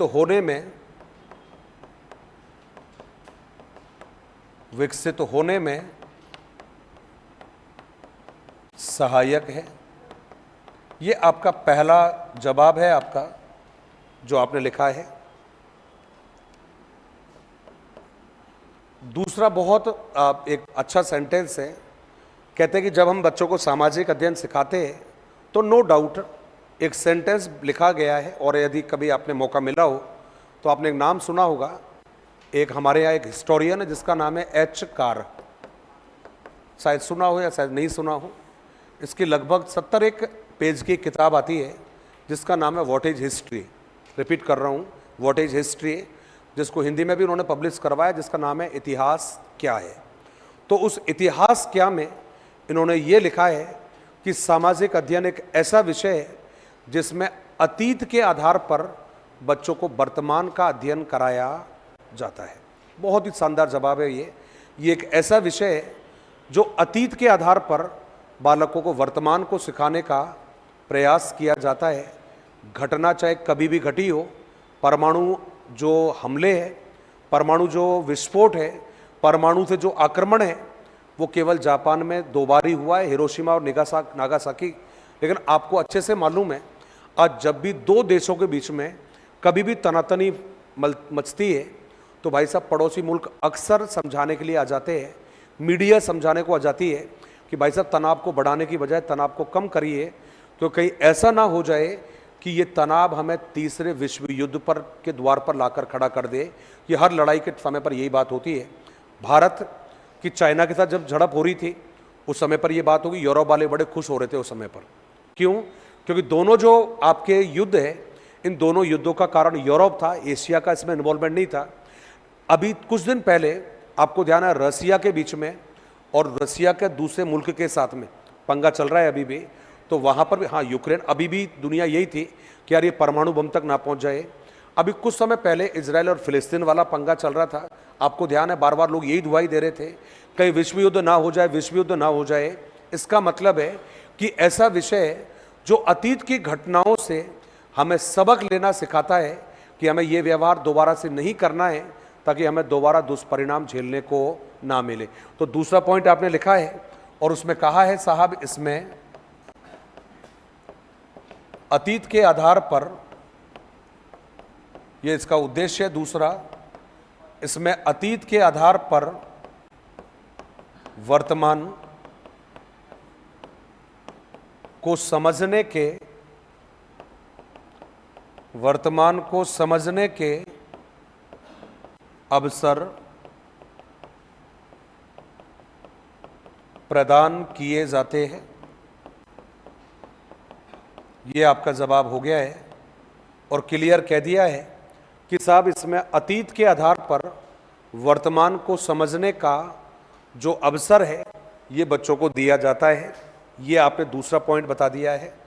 थर्ड हमने बताया कि कोई ऐसा विषय जो मानवीय संबंधों और मानवीय संबंधों के साथ साथ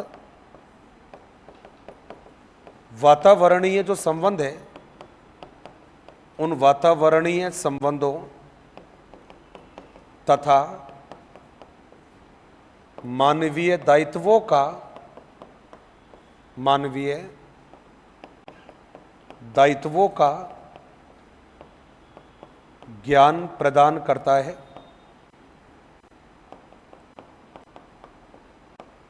पता नहीं आपने कभी गौर किया या नहीं किया, किताब चाहे कोई सी भी हो 10वीं तक, उसके बाद में थोड़ा याद नहीं है मेरे को, हर किताब में या तो लास्ट वाले पेज पे या पहले पेज के अंदर वाले जो साइड होगा उस तरफ भाई साहब प्रतिज्ञा लिखी रहती है।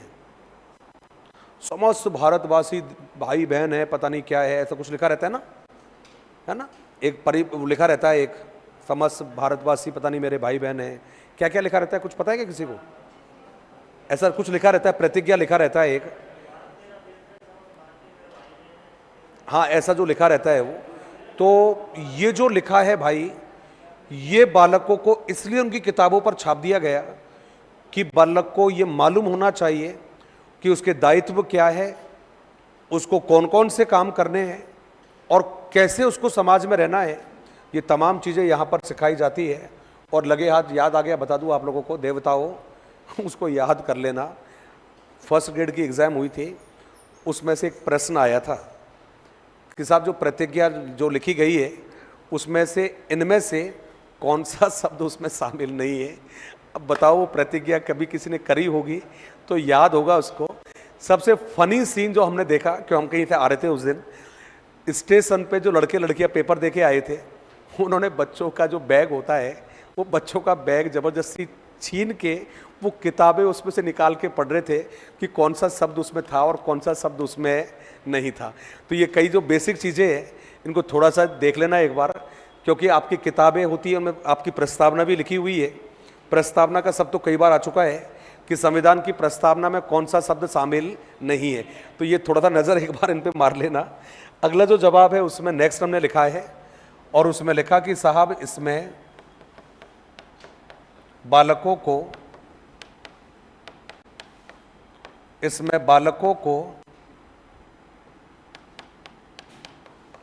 मानवीय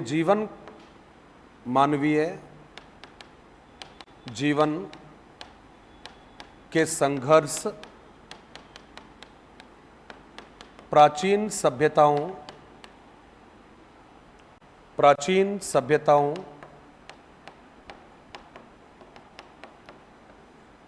तथा मानव विकास की यात्रा से परिचय कराया जाता है।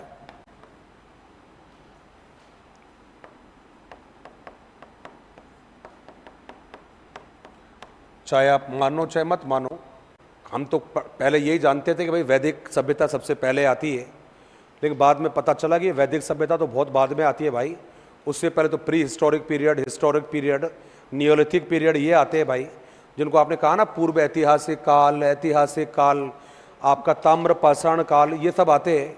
तो ये सब हमें बताया गया होमो सेपियंस क्या है, ये तमाम जो चीज़ें ये बताया गया, उसको हमने कहा कि भाई इस सब्जेक्ट के माध्यम से मनुष्य को, बालक को बताया जाता है कि उसके जीवन का जो विकास है वो किस चरणों से गुजर कर हुआ है, ये इस विषय में बताया गया है। इसी में हमने बताया है और लिखा है कि साहब इसके माध्यम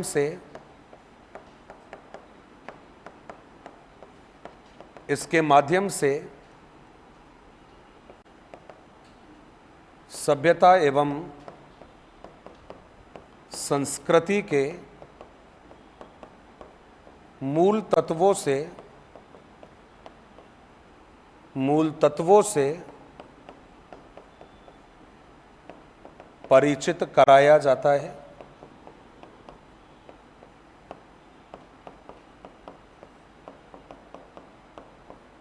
बात भी ठीक है। हमें सभ्यता और संस्कृति विज्ञान तो नहीं बताती भाई, कौन बता रहा है? सामाजिक अध्ययन ही बता रहा है। उसी में पढ़ते हैं कि हमारी प्राचीन सभ्यता कैसी रही, हमारी जो संस्कृतियां है ये कैसी रही है, ये इसी विषय से मालूम चलता है। नेक्स्ट जवाब हमने लिखा और उसमें लिखा कि साहब इस विषय से स्वतंत्रता संग्राम एवं उसमें योगदान करने वाले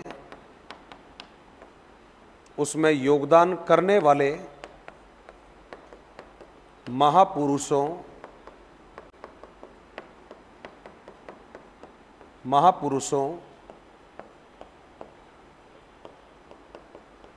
की उपलब्धियों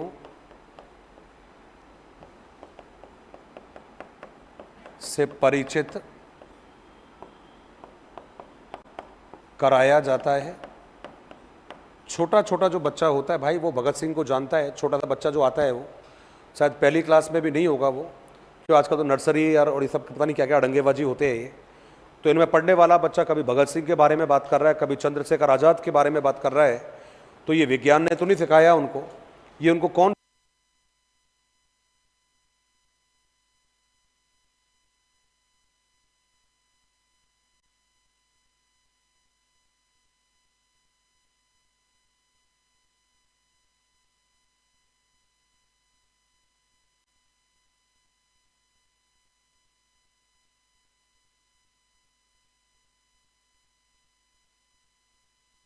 को लेकर आप अपना समय को देना नहीं और किसी और से समय देना नहीं।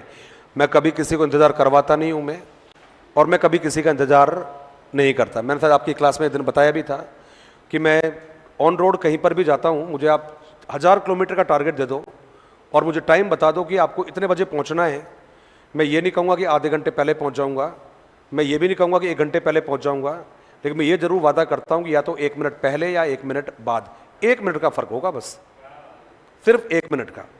और वहां पहुंचने के बाद में यदि आप मुझसे नहीं मिले तो मैं आपका इंतजार नहीं करूंगा फिर मैं, कि मैं आपका 10 मिनट वेट करूंगा, 5 मिनट वेट करूंगा। एक बार फोन करके बोलूंगा साहब मैं पहुंच चुका हूं, और पहुंचने के बाद में आपकी मर्जी आप आओ या नहीं आओ। हिसार गया था एक बार हरियाणा, तो वहाँ कोई कॉन्फ्रेंस थी कोई बिजनेस डील को लेकर, तो हमारी बात हुई कि डॉट 10 बजे मिलेंगे। तो भाई साहब मैं यहाँ से ऑन रोड निकल गया, मैं 9:55 के आसपास पहुँच गया था। रास्ता जानता नहीं था लेकिन फिर भी गूगल मैप की सहारे मैं जगह पर पहुँच गया था। मैं पहुँचने के बाद में थोड़ा सा चाय वाणी पी, मैंने भी थोड़ा वेट किया, 10-15 मिनट मुझे लगे थे। जेंटली भी होना चाहिए कई बार कि नहीं तुरंत ऐसा थोड़ी 10 बजे पहुँच गया तुरंत ही फ़ोन टिका दो।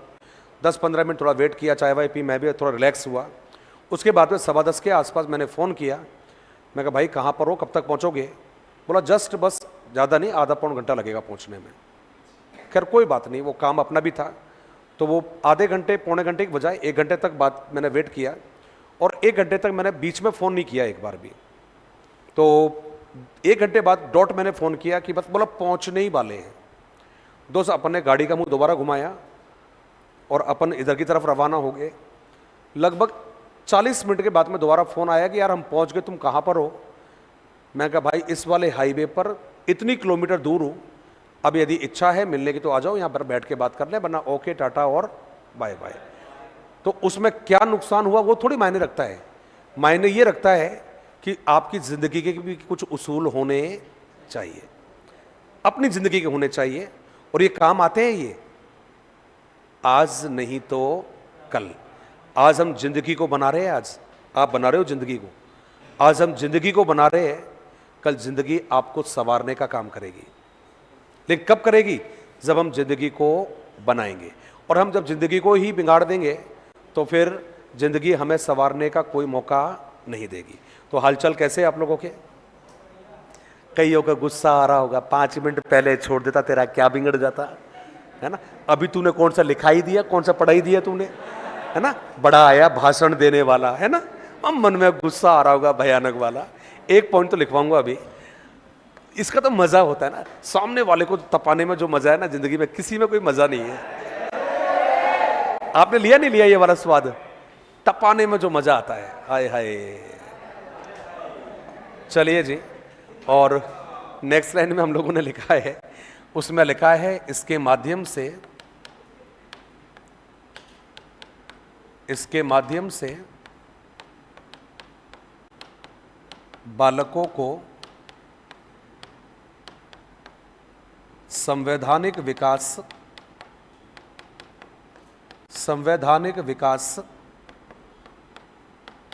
कॉमा करके लिखेंगे, संवैधानिक प्रक्रिया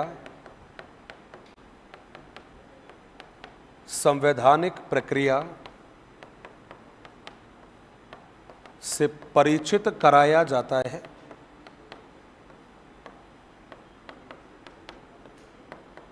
अब जल्दी से आपका जो सिलेबस है उसमें केवल ये देखकर मुझे बता दो एक बार कि आपका उसमें टॉपिक कौन से बचे हुए हैं। जल्दी से एक बार कोई भी देख दो, एक देख दो, तुरंत देखकर जल्दी से बता दो बिना समय गवाए हुए।